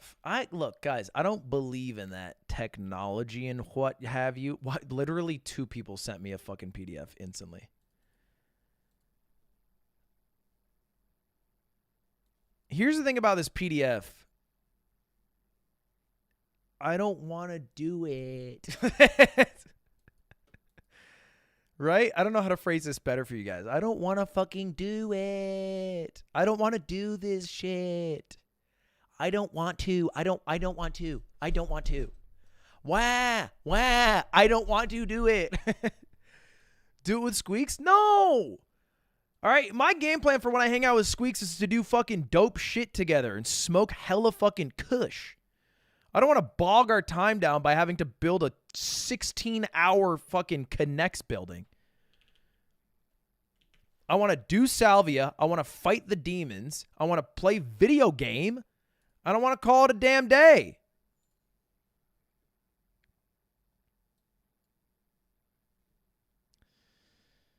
We'll figure it out. Look, we'll figure it out. I'm sure at some point I will have to do this. All right?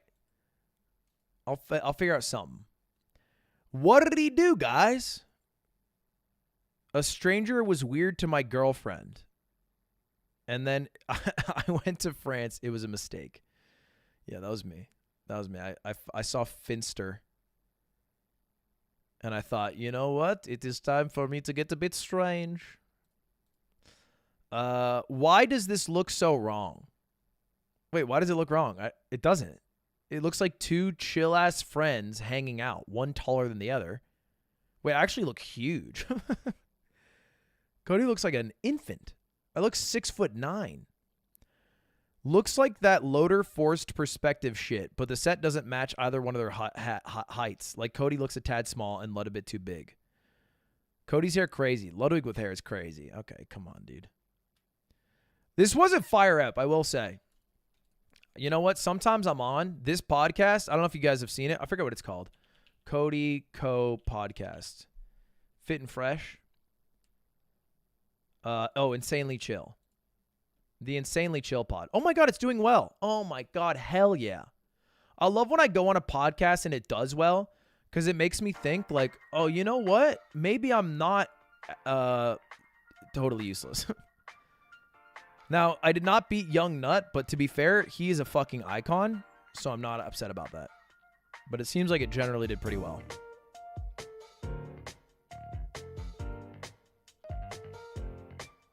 Dude, I keep telling you. Wait, did he up? Wait, I think he did. Hold up. Didn't he make a YouTube channel? I vaguely remember him making a YouTube channel. No, I thought he uploaded a YouTube video. I guess he didn't. I could have sworn he did. What is this?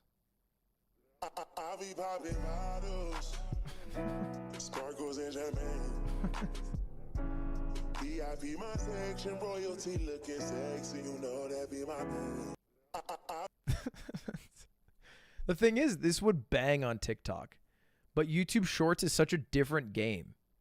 It's crazy how dissimilar the videos you see on TikTok are from YouTube Shorts. Dude, what you... Probably too good at talking to hot girls. Oh. Eric, what's going on, man? YouTube makes stream pop up as stream, but also flags all the other videos too. YouTube makes stream pop up as stream, but also flags all other videos too. What? YouTube makes stream pop up as stream, but also all other videos too. What does that mean? My brain cannot. Oh, for notifications. You can get notifications for stream, and it'll clarify that it is a stream, but you also will get all other notifications as well. Yup. All right. Anyway, check out the pod if you haven't with Cody Co, because it was good. As an ASU alum, I'm offended. I don't know how the fuck my editor fucked this up. Maybe they did it on purpose to fuck with me, but they did put U of A in here, which is like the one faux pas as an ASU grad. So, yeah. As an Australian, we have different universities, so I'm not familiar, and I'm confused. Arizona State University is ASU, right? Is there a shorthand initialization of University of Arizona? Yeah, almost every state has a state school and a university of school. So it's like Arizona State, University of Arizona, ASU, U of A.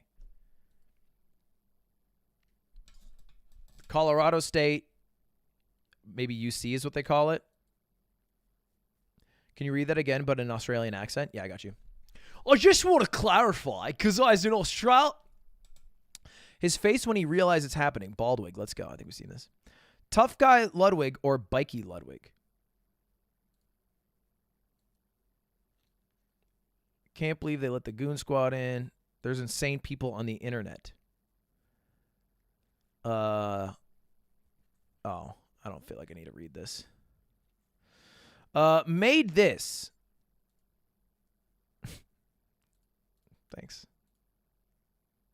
Petition for something like this again. Yeah, Ludwig. Make a frickin'... Hey, man, can you make a frickin' Christmas album? Yeah, I can make... Look, I'll make some music again. I'm supposed to make a song with Lily, I think. All right, anyway, that was subreddit. Bang. Oh, by the way, I don't know if you guys saw this, but huge update in the mogul mail that I made. On Unity.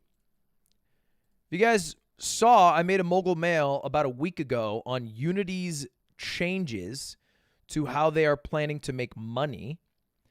And specifically how they were adding a runtime fee to add a scalable pay. And they finally apologized in this tweet that I will read out. And it says, "We have heard you. We apologize for the confusion and angst the runtime fee policy we announced on Tuesday caused. We're listening, talking to our team members, community, and customers and partners, and we'll be making changes to the policies. We'll share an update in a couple of days." And it has been a couple of days. So we haven't seen their update yet, but we'll see. Thank you for your honest and critical feedback. And then they got ratioed a bunch. Taking all bets, do they double down and make it worse or actually revert changes? Y'all not going to get off like some bullshit video game apology with weak-willed gamer nerds. People need to build a future. Yeah. And yeah, they're getting lit up. And the only thing I think is worth pointing out, because I don't think we need to harp on this too long, this is the current CEO's salary. That's it. That's all. He's made $11.8 million. That's it. $380K a salary, $3 million of stock options, and $8.3 million awarded as stock. That's it. 11.8. I just wanted to show this. I just wanted to put this number out there.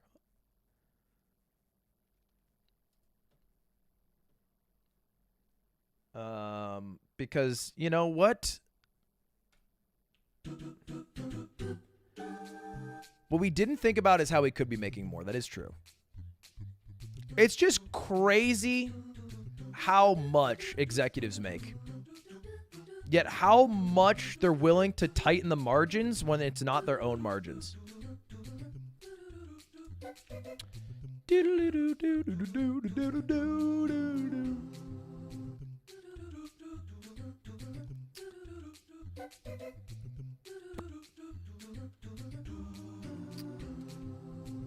It did take a whole year to make that. That is true.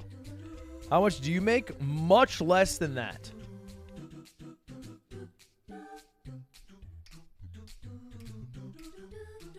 I did the math once. And I make...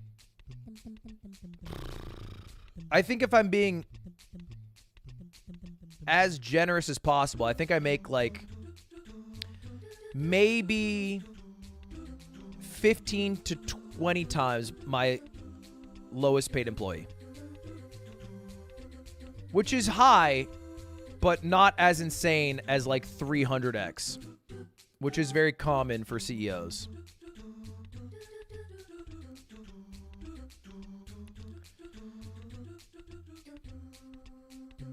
Oh, well, I'm not including Tim in that. If I include Tim, then I make about 1,000 times my lowest paid employee, but that's just because I haven't put Tim on the fast track yet, you know? I mean, for including Tim, like, it's stupid for including Tim. It's stupid.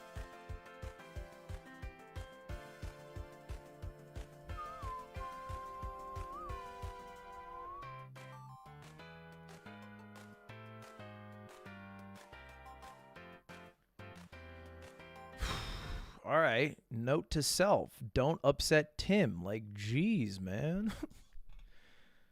Tim, that was crazy. You will be receiving a raise very shortly.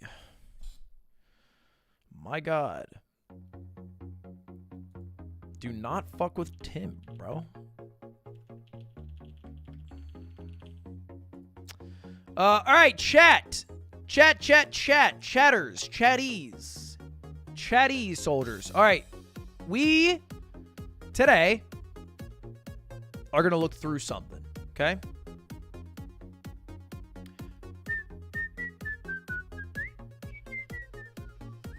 Wait, hold up.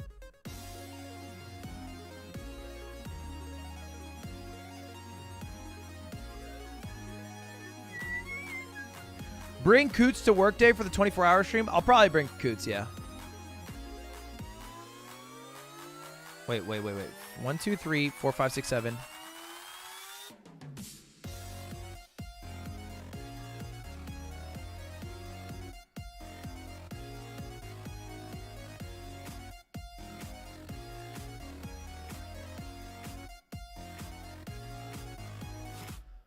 All right. No jet lag today because I actually have a dinner tonight, which is in part related to the huge thing that I'm going to announce tomorrow, and I want to make sure that I go to that.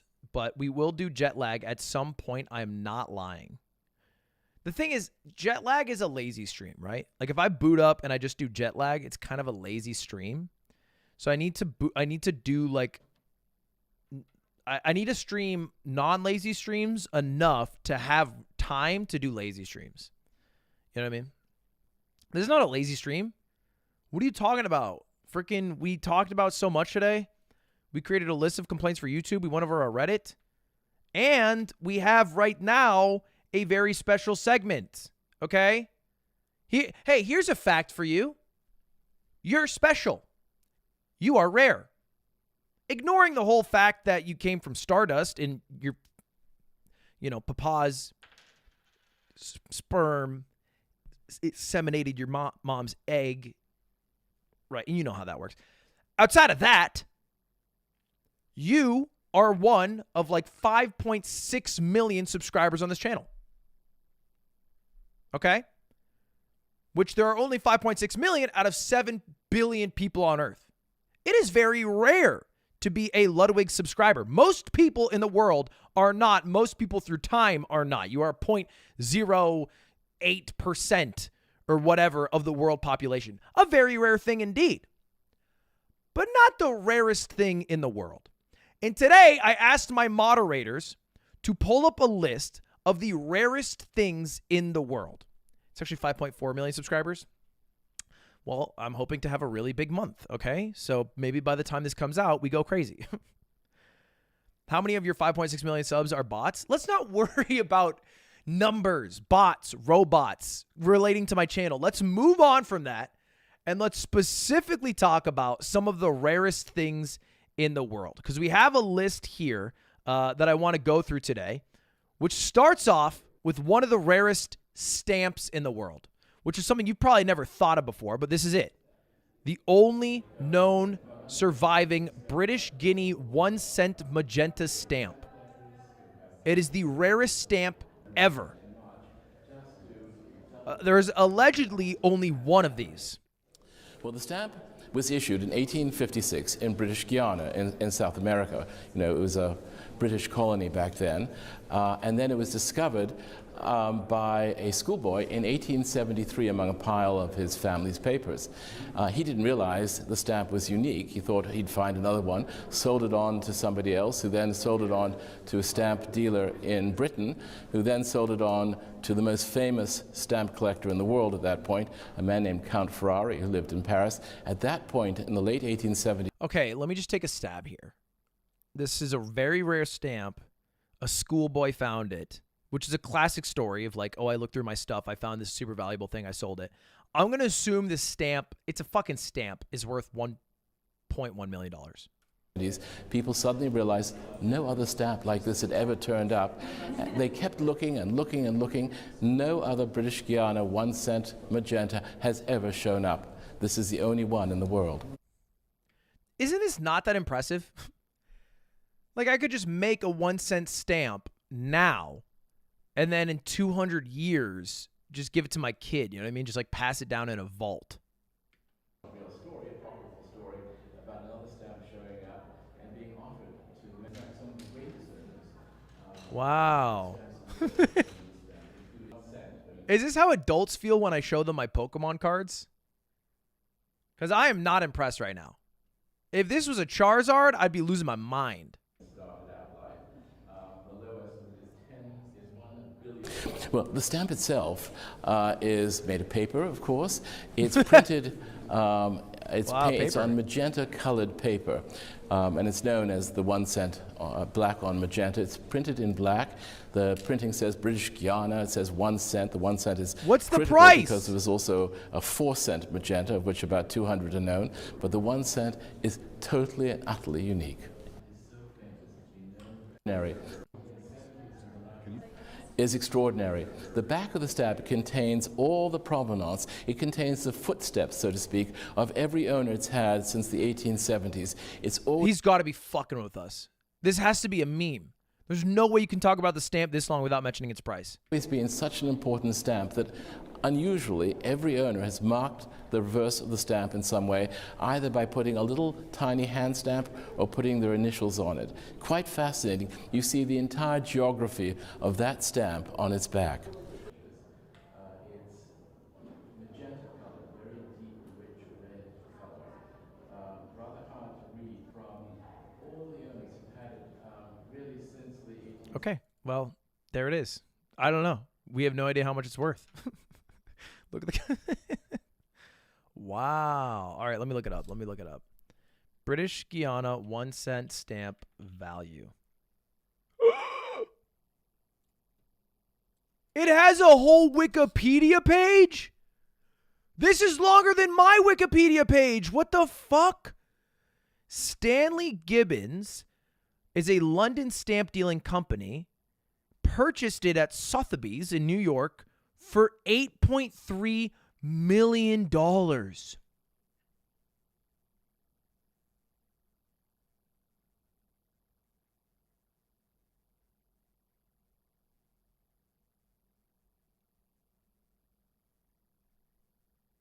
controversy. At one point, it was suggested the stamp was a doctored copy of the magenta 4-cent stamp of the same series. A 1920s rumor developed that a second copy had been discovered by Arthur Hind, who quietly purchased the supposed second copy to destroy it. The rumor has not been sustained. In 1999, a second 1-cent stamp was claimed to have been discovered in Germany. The stamp was owned by Peter Winter, who is widely known for producing many forgeries of classic phallic items. Printed as facsimiles on modern paper, the stamp was examined and found to be fake. Wow. Huge stamp drama. My next mogul mail. Well, that is very rare. A 1 of 1. But you know what's even rare? Okay, this actually blows my mind. It is about as rare to find this snake as it is to find a YouTuber with 1 million subscribers. A 2-headed copperhead snake was found slithering in Woodbridge, Virginia. And apparently 1 out of 100,000 snakes got fucking 2 heads on them. I guess this is kind of common in like all creatures, right? There's 2-headed people. Although I suppose you don't call people 2-headed. You call them conjoined twins. That's a term. Or dicephalic parapagus twins. That term works out. It is more common with reptiles. Yeah, I looked up 2-headed human and only 1 person came up. Well, I guess 2 people came up. That was confusing. This is the rarest Pokemon card in the world. Ugh. Before launching myself off the top rope at WrestleMania. It's the one thing about Logan Paul that ticks me off, okay? He scams people, but I do share the same love of Pokemon that he does. I just don't have the same bills that he does. Designed by Atsuko Nishida, the creator of our beloved Pikachu. Today, no one knows for sure how many copies are left. But according to PSA's website, they've only graded 20 of them, which means they examined the condition. The better condition, the higher value. Of those, there's 1 4, 2 5s, 1 6, 2 7s, 5 8s, 8 9s, and only 1 perfect PSA 10. This is the rarest Pokemon card. It's the fucking Illustrator card. It's a Japanese promo card. And Logan Paul bought the only PSA 10 of that card. And apparently it cost $5.3 million. And I think he co-bought it with some other people. I don't know how much he actually owns in it. It's basically like a timeshare. And I guess everybody who co-owns it gets to keep it for like a couple months of the year. The card is basically a child of divorce.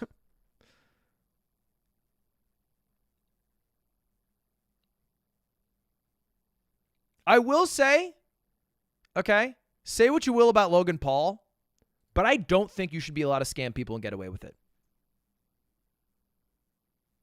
Sorry. Uh-oh, Mr. Controversy here.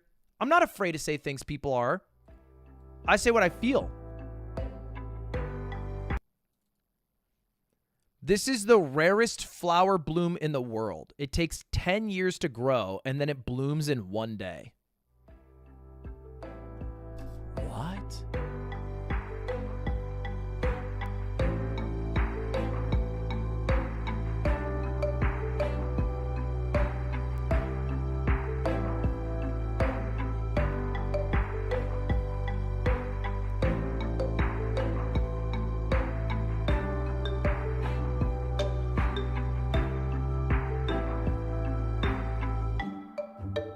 That's it? Looks like a shriveled up, you know. That's it? That was I thought the middle thing was going to explode into a beautiful bounty. I don't know. I thought that was going to be the most gorgeous thing ever. 10 years for that. That's tough. All right, here is the rarest Yu-Gi-Oh card in the world. One of the most historic events is unfolding right now in the Yu-Gi-Oh! Trading card game. I would flame this because it's an over-the-top YouTube short, but I am a part of this. So all I can say to you is a salute. We both do this. As the rarest card ever printed will soon be up for auction. Tyler the Great Warrior was thought by many fans to be a myth or a legend, but after nearly 2 decades, the card has now surfaced. What the fuck is... In 2001, Tyler Gressley was diagnosed with undifferentiated sarcoma of the liver, which is an extremely rare... Oh my god, what the hell? Form of cancer. In 2005, the Make-A-Wish Foundation granted Tyler's wish of creating his very own Yu-Gi-Oh card, Tyler the Great Warrior, characterizing Oh, that's so sick. his bravery in his battle with cancer. In my documentary, we detail Tyler's harrowing battle, how Tyler the Great Warrior was created, the authentication and grading of Tyler the Great Warrior, and why Tyler wants to auction off the rarest Yu-Gi-Oh card Oh, he's still alive. That's even better. Holy shit, I thought he died. ever printed. Tyler the Great Warrior will be available for auction beginning April 19th. Check out my YouTube channel to watch the full documentary about Tyler the Great Warrior. One of the most... It ended up selling for $311,000. That's kind of sick. Is it a good card?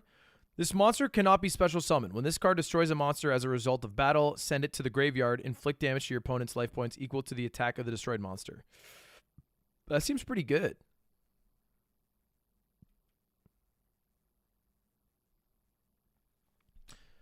It's a trash card. It's terrible. Oh, okay. Okay, never mind. Jeez. Why sell it? I don't know. Maybe Tyler needed money. Look, 300K is not bad. And let's be real. It's pretty hard to buy a fucking home these days. All right? We want to talk about rare. It's being able to purchase a home before the age of 30. So I do not blame Tyler. 4-leaf clovers. Clovers can actually grow more than 4 leaves. In fact, the Guinness World Record for most leaves on a single stem is 56 leaves. I feel like 4-leaf clovers are not that fucking rare. I don't know. I feel like I see them all the time. Statistically, there's only one 4-leaf clover in about 10,000. That seems so wrong to me. Oh, I'm not showing you guys any of this. Statistically, there's only one 4-leaf clover in about 10,000. That seems way too rare. I feel like I see them all the damn time. But maybe it's just a 3-leaf clover that's slightly ripped. It's because of something called developmental patterning. When the leaves are forming, they start out as a series of overlapping areas that eventually turn into only 3 leaves. Researchers are trying to figure out ways to breed more types of clover that have more than 3 leaves. That's a shit job, okay? Science is dope. If your job in science is breeding 4-leaf clovers, I feel like you're being underutilized. 56-leaf clover. It's fun. Grow like a fucking leaf that cures cancer or some shit. I don't know. This is the alleged rare 56-leaf clover. Although I don't know if this one counts, but it does look crazy. It just looks like a bunch of 4-leaf clovers, to be honest. You're a streamer. You don't do anything valuable either. Yeah, I know. That's why I'm saying the scientists have to pick it up for the rest of society. I'm already a weight on us. Can't have the scientists be a weight too. All right. The odds of getting struck by lightning are 1 in 15,000. But the odds of getting struck by lightning twice? Priceless.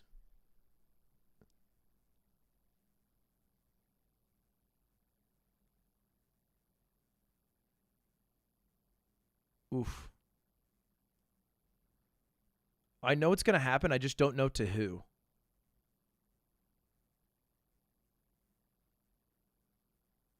Everyone that walks by, I pucker up a little bit. Oh! What a fucking snipe. Oh, they're out cold. They're alive, right? Oh, yeah, they're moving. That looked like they got smitten by God. If it's the year like 400 and you see a homie get struck by lightning, You're just gonna believe in Zeus, in pagan gods. Like, what else are you gonna say? You got struck by lightning? Instantly, you're gonna burn off like 8 of your oxen to God, to Zeus. This has to be fake. I think it's real. People get struck by lightning. It's a real thing. It's rare, but it's real. All right. Homie got up like he just had a hangover. There's no way. There's no way. That is so unlucky. That is so unlucky. How is that even possible? Oh my God. That cannot be real. That's unbelievable. I'm so happy that it was filmed for this person.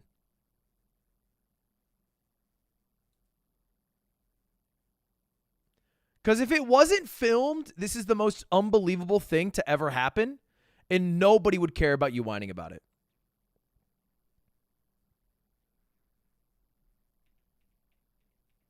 It is crazy how they get up. They really just get up and keep going.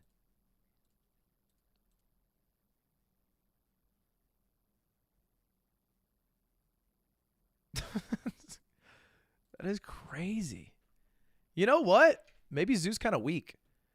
Is it like, are you likely to live a lightning strike? How lethal is lightning? Only about 10% of people who are struck by lightning are killed. Wow. Wait, that's like really low. Oh, 90% are left with a disability or some injury. Okay, well, that doesn't sound great, actually. It doesn't sound great. I do feel like people used to get hit by lightning more. I don't have anything to back this up, but I just feel like cars and houses have improved a lot. We got lightning rods and shit. I feel like back in the day, that's how they came up with Zeus, is it kept happening all the time. 3 in 1,000 people get audited by the IRS. Have I paid my taxes? I have. I have. We announced it yesterday, but Slime quit his job at Beyond the Summit. He quit his job. Slime really likes working at home. I think he likes free. Okay. Yeah, good one. Good one. I did not get audited by the IRS. Well, actually, I did. But it was not a big deal. It was not a big deal when I got audited by the IRS. It's totally fine. And we actually looked this up on the Yard the other day. If you look up tax fugitive now, I don't even come up. All right, take a look at that, bitches. It's a new game on Nintendo Switch called Tax Fugitive. You think the person who made this game ever saw one of my videos about being a tax fugitive? You're literally right there. I mean, yeah, but I'm like all the way down. It's like not even that big of a deal. I'm like all the way down here. And it's also my own YouTube video. It used to be just a picture of me on Reddit. That's my own YouTube video because this title. Because I think in this, yeah, this I used to be the number 1, 2, 3, 4, 5, 6, 7, 8, 9, 10 option with my ass being in there. So we've gotten better since then. Things have improved for me. The odds of a what?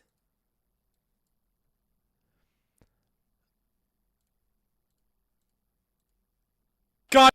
So you guys might know about Dream Luck in Minecraft. It is about the luckiest you can get in Minecraft, with the exception. I don't want to go. No. Wait, a pink sheep. Is that of a pink sheep? rare? Where? Right here. Oh. Now, I don't know if this shit's fucking fake or not. It's a YouTube video, so I don't trust it with my heart. But apparently the chance of getting a pink sheep is 0.00082%. Wait, it's common? Wait, mods, are you lying to me? Are you telling me this Sports Skeeta article is a lie? Oh, a pink lamb is the rare thing. A pink sheep is actually very common. A pink lamb is what's very rare. What the hell is a lamb?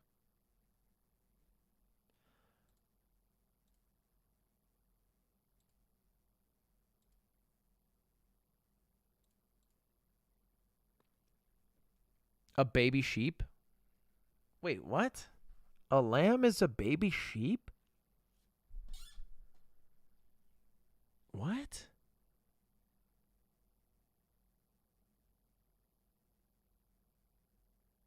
I thought a lamb was a girl goat.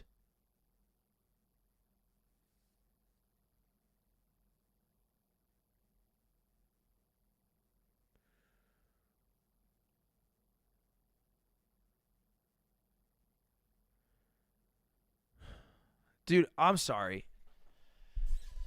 So, like, lamb, the food is just baby sheep? So we're just eating sheep? So... What? How the fuck did I not know this? Lamb or sheep? I must have known this. Domestic sheep. So what's a kid? That's a baby goat. A kid is to a goat what a lamb is to a sheep. Okay. I'm not putting this in the fucking YouTube video because this is embarrassing. But I don't know. I didn't know this. For some reason, my brain has taken this out of my mind. Okay, let's not worry about me being fucking dumb as bricks. Let's instead talk about the rarest comic book ever, which is Key Issues Action Comics 1, the first appearance of Superman. A speeding bullet, more powerful than a locomotive, able to leap tall buildings at a single bound.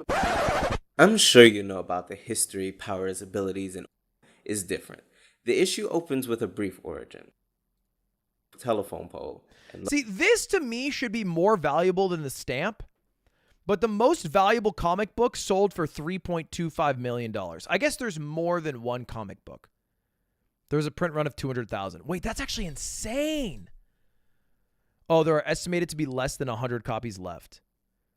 So in like grandma's and grandpa's garages around the world probably exist this comic book if they were to just look through it.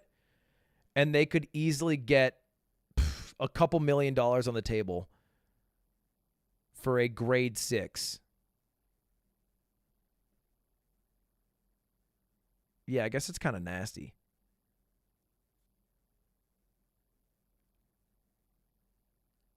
To the people on YouTube, Ludwig thought lamb was a female sheep. Okay, can we chill? We don't have to narc to people on YouTube to explain how I'm dumb and shit. Sometimes I'm dumb. Oh, I saw this. Gretzky rookie. The rarest magic card in the world. Okay, I think this is... Okay, hot take. I think the rarest magic card in the world is a little cringe. Powerful of them all, and more recently, the inspiration for a highly sought-after collector's card found by a Toronto man. In a way, I think it's cool because there's a great marketing effort, and it's in line with Loader in the One Ring, and there's one card. However... I think it's kind of lame only because its rarity comes from a contrived marketing campaign. It's very artificial as opposed to the natural rarity of like a 300-year-old stamp or a comic book that nobody thought would be big that turned out to be huge. You know what I mean? But I will still show the One Ring unboxing because I do think it's insane. And I'm happy that the person who found it was so torqued about it.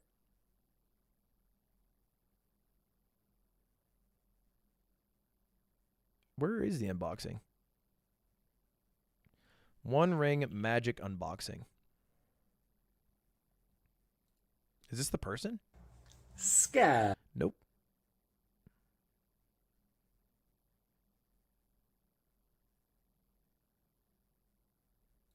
Well, I'll just do this. I know they just sold it to Post Malone. Dude, clickbait is insane.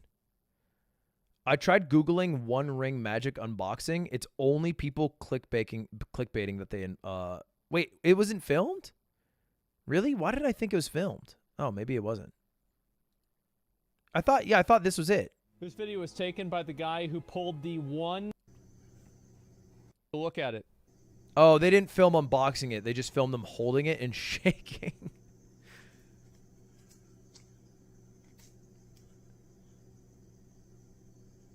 And then Post Malone bought it for $2 million. Well, guys, looks like here it is. Post Malone bought the One Ring. Seems like the price was $2.6 million, but I think we all knew that this was... I guess it is kind of hype.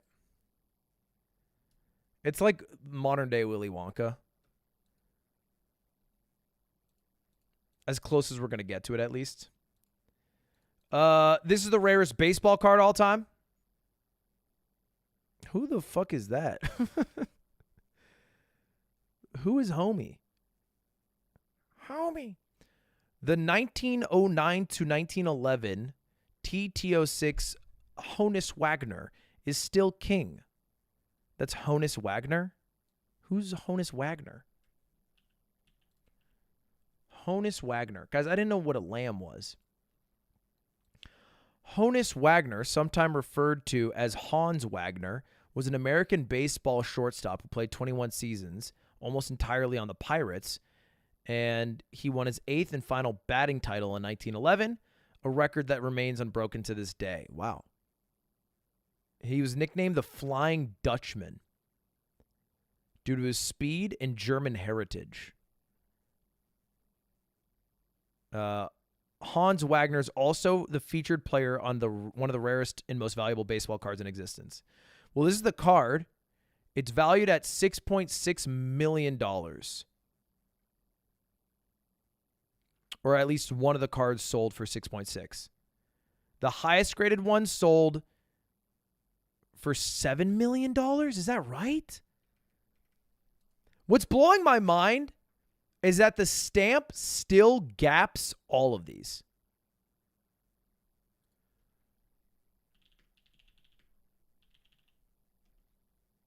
Give Shohei 3 years. I don't think any card made today will ever be worth the cards that like the Mickey Mantle Topps $12.6 million card. No card made today will ever match that value because we just make so many more of them. And people are much more keen about like preserving that shit. It's a much more common hobby to have as opposed to back then where it was like, we're going to make, 100, 500, 1,000. And then nobody thought about keeping them safe or whatever.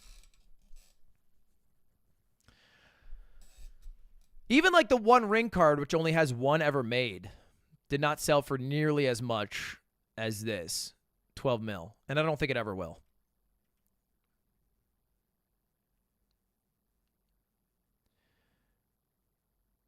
The 1-of-1 sets are $1 billion. Wait, what?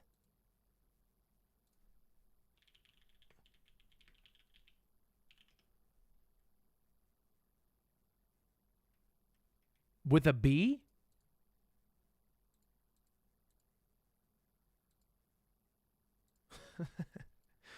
All right, here's the rarest kill in Super Smash Bros. Melee. It is a Falco laser that kills off the top. That's actually insane. It's because the Falco did a laser down tilt. The laser got power shielded by Jigglypuff, which sent it at an upwards angle. The down tilt connected, and Puff was at such a high percent that it sent Puff faster than the speed of the laser. And so the Puff got hit by the laser in the blast zone, killing Puff with a laser off the top. The craziest and most rare kill.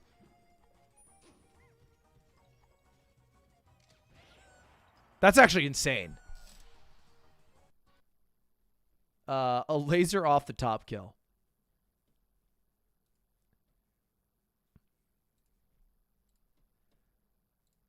The rarest IQ. Having an IQ... Only 1 in 2 million people have an IQ above 180. Wait, that's really high. 1 in 2 million people have an IQ above 180. That's like thousands of people. That's like a lot. I think what's probably rarer is somebody having an IQ above 120 and not fucking talking about it. That's probably rarer than having an IQ that high. The motherfuckers who are going out of their way to take the IQ test to talk about are insufferable. I saw this Reddit post. Oh my God. It was the most insufferable Reddit post. It was on r/chess. And it talked about how Hikaru must have an IQ higher than 102 because they have an IQ higher than 102. And Hikaru simply must be smarter than them because they are talented at all things. And that's the only reason why Hikaru should be so great at chess. And I thought it was so cringe. Like, I don't know. I've had the pleasure of hanging out with a bunch of chess pros. A lot of them are dumb motherfuckers. They just have brain rot. And, like, there's probably some predisposition to being good at chess. But I think almost anyone, if they start young enough, is capable of reaching international master. And then, you know, a pretty large, I think, group of people, IQ aside, could also hit GM.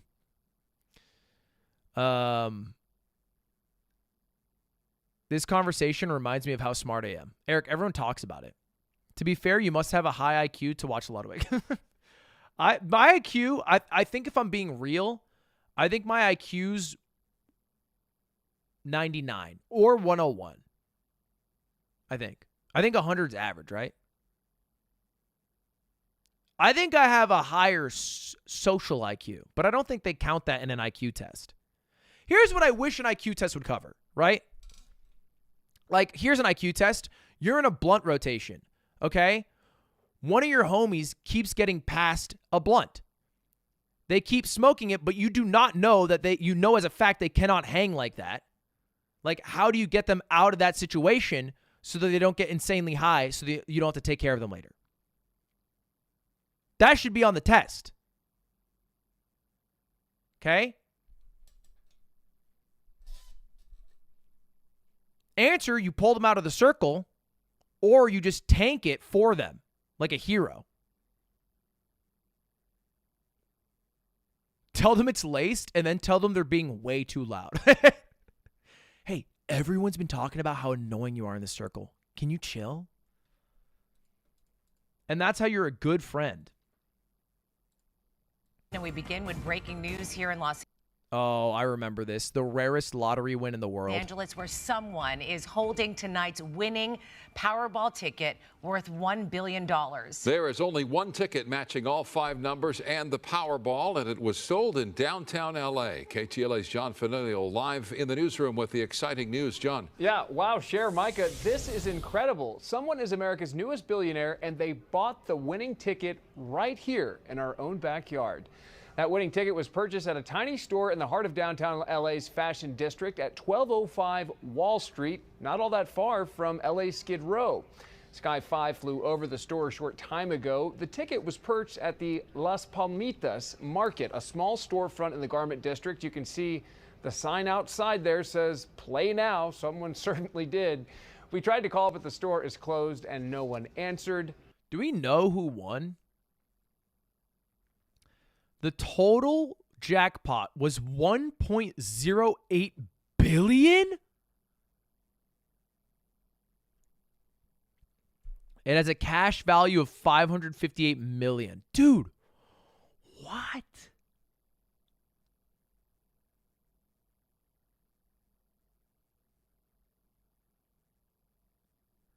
That is so much.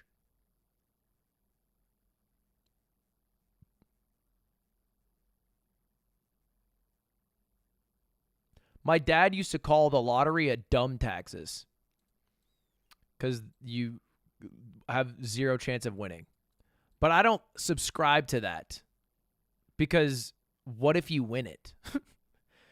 That's what he didn't think about.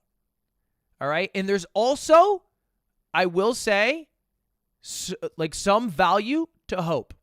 Okay. Yeah, sure. The chance of winning it is very low. Even rarer than getting hit by lightning twice and it being recorded. It is even rarer than seeing a pink lamb in Minecraft. It's even rarer than having an IQ above 180 and getting hit by lightning. But I think the hope that you receive buying a lottery ticket and then watching the lottery be drawn has inherent value. Okay? even if you're going to lose money. A little hope goes a long way. And as a gambler, you never know when your next big win's going to come. You know? Here's the thing. Oh, it's a dumb tax to buy a lottery ticket? Well, if everybody stopped buying a lottery ticket, then you would win. Wait, no, you wouldn't, because you still need to hit the numbers.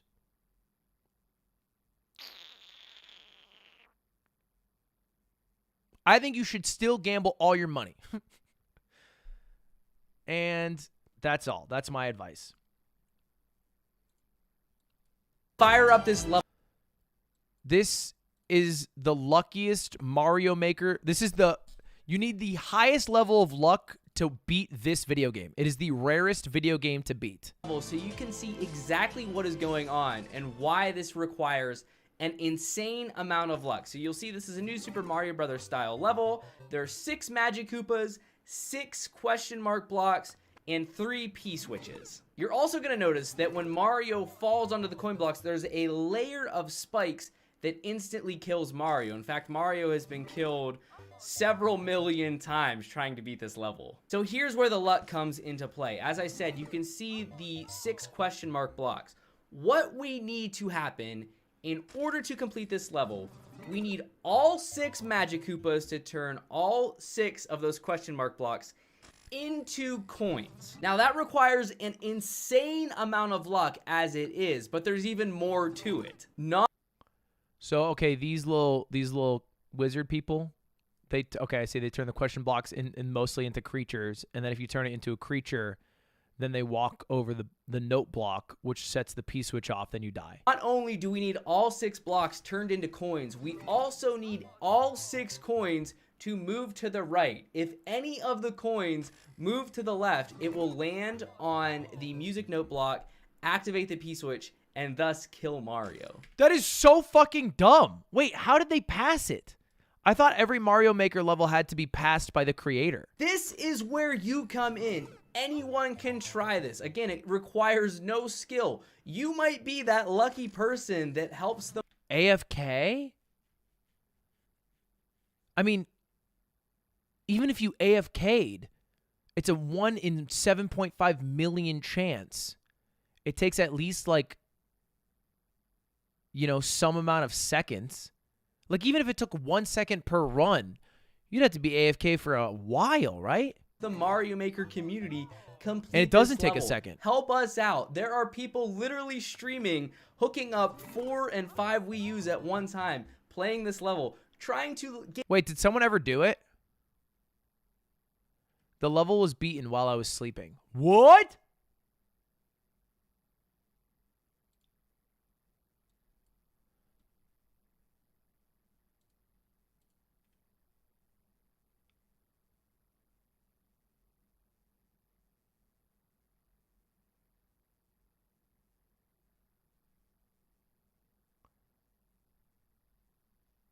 Is there no video?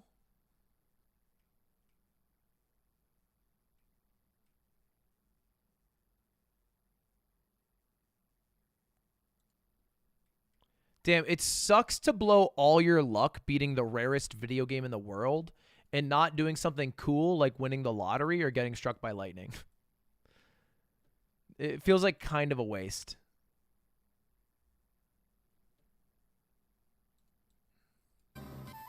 The rarest shiny Pokemon.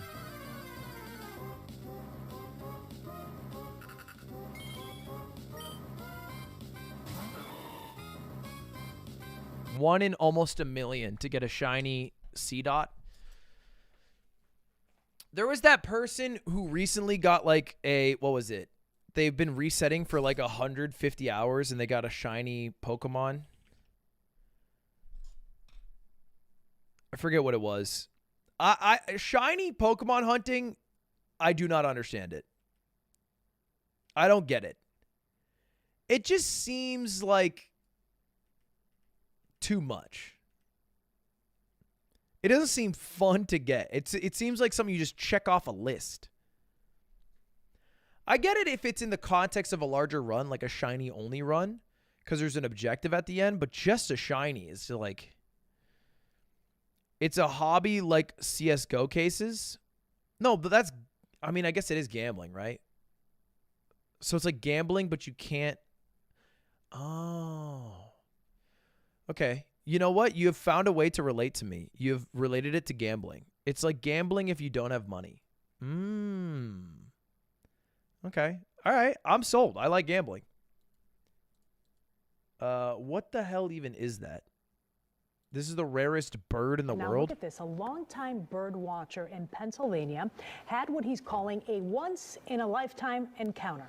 James Hill took these photos of a rare northern cardinal that is half male and half female. The bird's right side is red, like the male in its species, and the lefty is brownish-white, like a female cardinal. Scientists say the egg from which the bird developed likely had 2 sex chromosomes instead of 1. In theory, this rare cute bird or cardinal could mate with either a male or female bird. Hill said this was the most exciting find in his nearly 50 years of bird watching. Yeah. It's kind of dope that no matter what you're passionate about, you can always kind of bink it. You know, you can hit the lottery. You can hit the lottery by getting a really cool smash kill. You can hit the lottery by taking a picture of a bird that's never been seen before. You can hit the lottery by literally hitting the lottery, by getting struck by lightning twice, by beating a Mario Maker level. There's always different levels of rarity. Hey guys. Well, the government. This is the fucking rarest lobster. Mark here from Get Maine Lobster. Super duper excited to show you what is called a cotton candy lobster. It is so rare. There's only 1 in 100 million caught. We caught this right here in Portland, Casco Bay. Just look how beautiful. Is that right? I don't believe that. There's 1 in 100 million. How many lobsters are there? Are there even 100 million lobsters?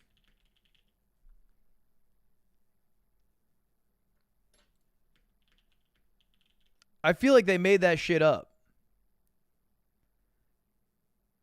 There are about 250 million American lobsters. Okay, there's a lot more lobsters than I thought there were. Okay, about 1 in every 2 million lobsters are blue. Beautiful that lobster is. I do think blue lobsters are tight. I think a real life shiny is pretty dope. So tomorrow, today's Sunday, happy fallback day. We're gonna contact. What is it? Tomorrow, today's Sunday, happy fallback day. Is that like a time thing? Leap forward, fall back? We're gonna contact some of our friends and see where you might. I doubt it tastes better, but I'm sure that if you were to eat a blue lobster, you would lie and say it tastes better. You know what I mean? I think that's what people do about expensive things. They'd rather believe it tastes better, so they'll trick themselves into thinking it tastes better. Because you don't want to spend money and get a rare thing and then think it's worse. That's like, what's the whole fucking point if you can't trick your own dumb brain into believing it? Might be able to deliver this lobster. It's not blue, it's cotton candy. Bro, that's fucking blue. I don't know what to tell you. That's a blue-ass lobster. Not gonna sell it. Oh, I guess it does have hints of red, but I mean, that's because they're normally red, right? We're not gonna cook it. This is a beautiful lobster, and we want to preserve it.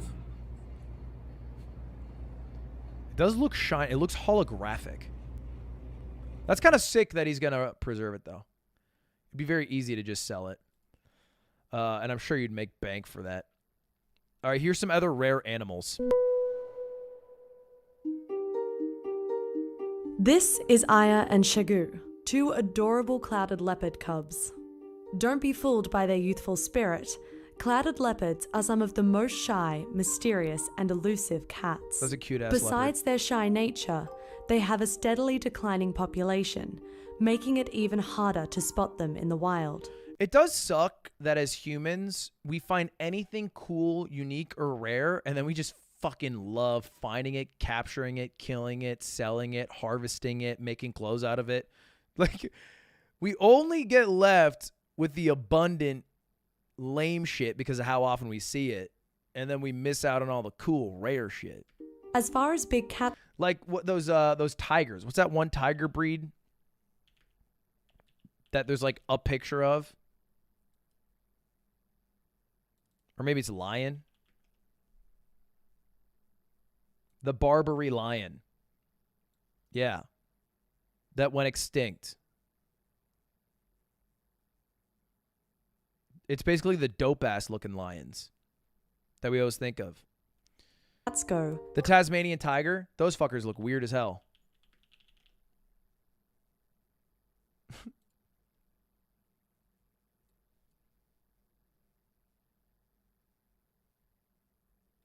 Clouded leopards are the smallest. These two little girls will top out at around 3 feet when fully grown. Native throughout Asia, they live in diverse habitats. Is the Somali Sphinx gazelle, the smallest of the gazelle species. Sadly, it is also one of the most endangered. It's always. They max out at around 2 feet and 40 pounds. Oof. Slime would sleep that gazelle one punch. There'd be one less gazelle on the planet if he was in a room with it for like 5 minutes. Their biggest feature is their nose, which can puff up to the size of a tennis ball when excited. Native to the Horn of Africa, they live in semi-desert grasslands and feed on grass, herbs, shrubs, and other plants. In the 80s, they were one of the most abundant gazelle species in parts of Ethiopia and Somalia. But today, the Ethiopian population is close to extinction, while numbers in Somalia have greatly decreased. A combination of hunting, drought, and overgrazing has decimated the population. What the hell is this dude? When a tamandua feels threatened, it will rear up on its hind legs and use its sharp, powerful claws to slash out. Sometimes it can be hard to break the ice. Tamanduas are the smaller cousin of the giant anteater. And while both species enjoy snacking on ants, It looks like an Alolan anteater. tamanduas are excellent tree climbers, while their larger relatives prefer to stay firmly on the ground.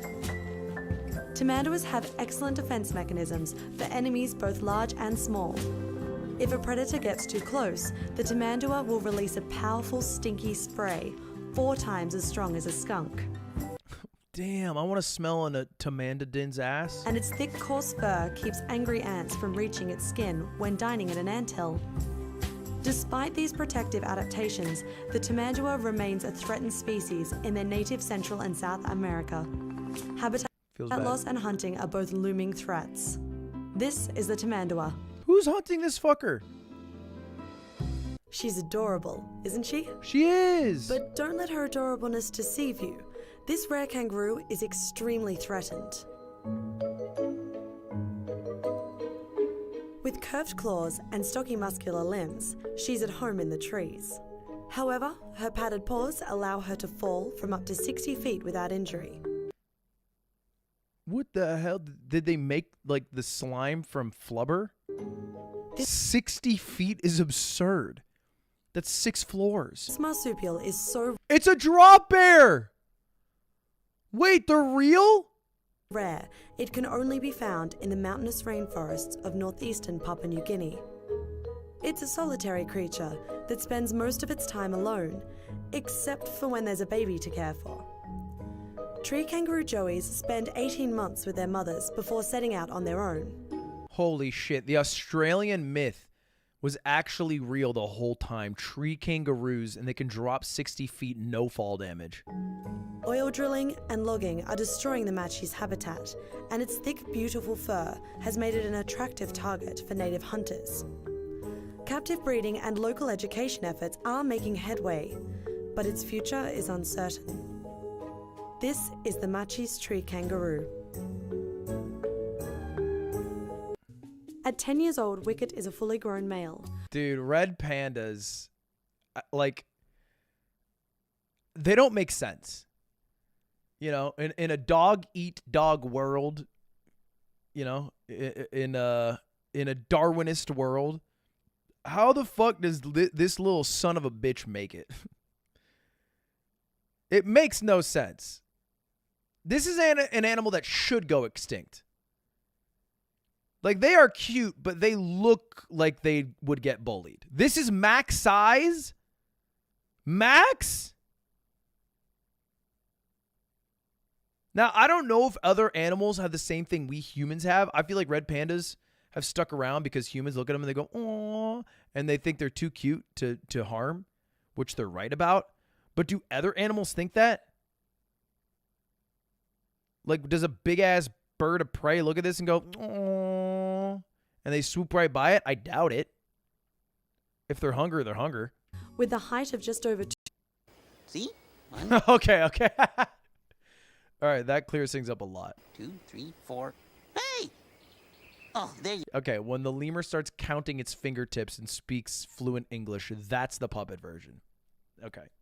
I just wasn't sure. You know, I didn't know how fluent. Is there a gas leak in your room today? Look, the Celsius makes my brain all dumb. And in conclusion, the final rarest thing that will never, ever, ever be repeated, not in our lifetime, not in any future lifetime, the only thing that I think will last until the end of humanity is when the Buffalo Bills went to 4 straight Super Bowls, losing every single one back to back to back to back. On the very first play in the Georgia Dome, the Cowboys ran the opening kickoff back 50 yards, leading to a field I goal. truly think football as a sport will be destroyed. It will be gone because of the effects of the sport before any team is able to come close to this legacy record. First play of the fourth quarter, intercepting Buffalo's Jim Kelly for the first time in 100. Perhaps if Jim Kelly did not get intercepted in the Super Bowl, we wouldn't be talking about it, but then they wouldn't have that record for life. So go Bills. All right. Oh my God. Wait. Dude, it's me.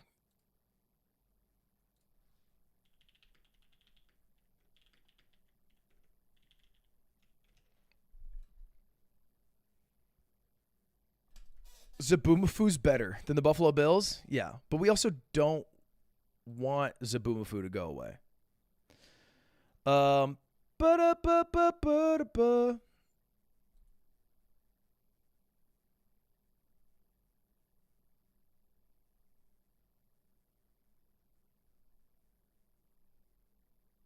All right, chat. Chat, I think I got to end. Yeah, I do.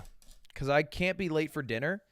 But as I said earlier in stream, I have a huge announcement that drops tomorrow at like probably noon Pacific, 3 Eastern. And I'm going to go live right after to talk about it. It's going to be a video on Mogul Mail. I'm going to talk about it on my stream here. It's going to be a big-ass deal. It's not chess boxing. It's not something you guys know about. But I do think it's very cool. I think it's very cool. So anyway, that'll be tomorrow. Thank you for watching today. I'll stay live after tomorrow. I feel like I got to figure out what I'm going to do. But that's my game plan. Also, Crocs gave me a bunch of gibbets. Custom Ludwig gibbets. They gave me like a bunch of Coots ones and then Ludwig 7 gibbets, which I think is fucking dope.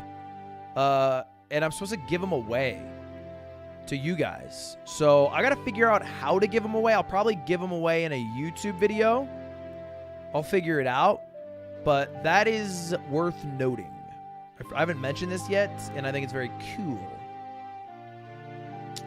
So if y'all want some Crocs gibbets, an official Ludwig 7 or Coots Crocs gibbet, then it will probably be given away in my next YouTube video. All right, chat, thank you all for watching. I appreciate you all. Have a good rest of your evening. Thanks for hanging out with me today. I'll likely upload nothing else tonight, actually. I don't have a video ready. But yeah, Mogul Mail tomorrow. See you guys tomorrow at like 1-ish, probably. Peace! Ooh, I gotta pee so bad.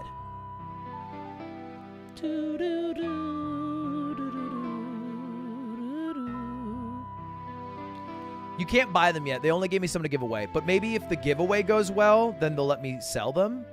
I don't know. I basically just have to prove to them that people would buy my Croc gibbets and Crocs if I were to sell them.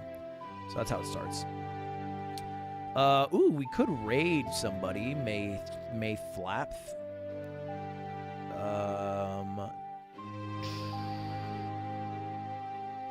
You know? Where, Slime IRL is back to streaming after his hiatus. If you guys want to go watch Melee, but only go if you're gonna watch Melee. If you're gonna bother him, expect to be banned. Peace.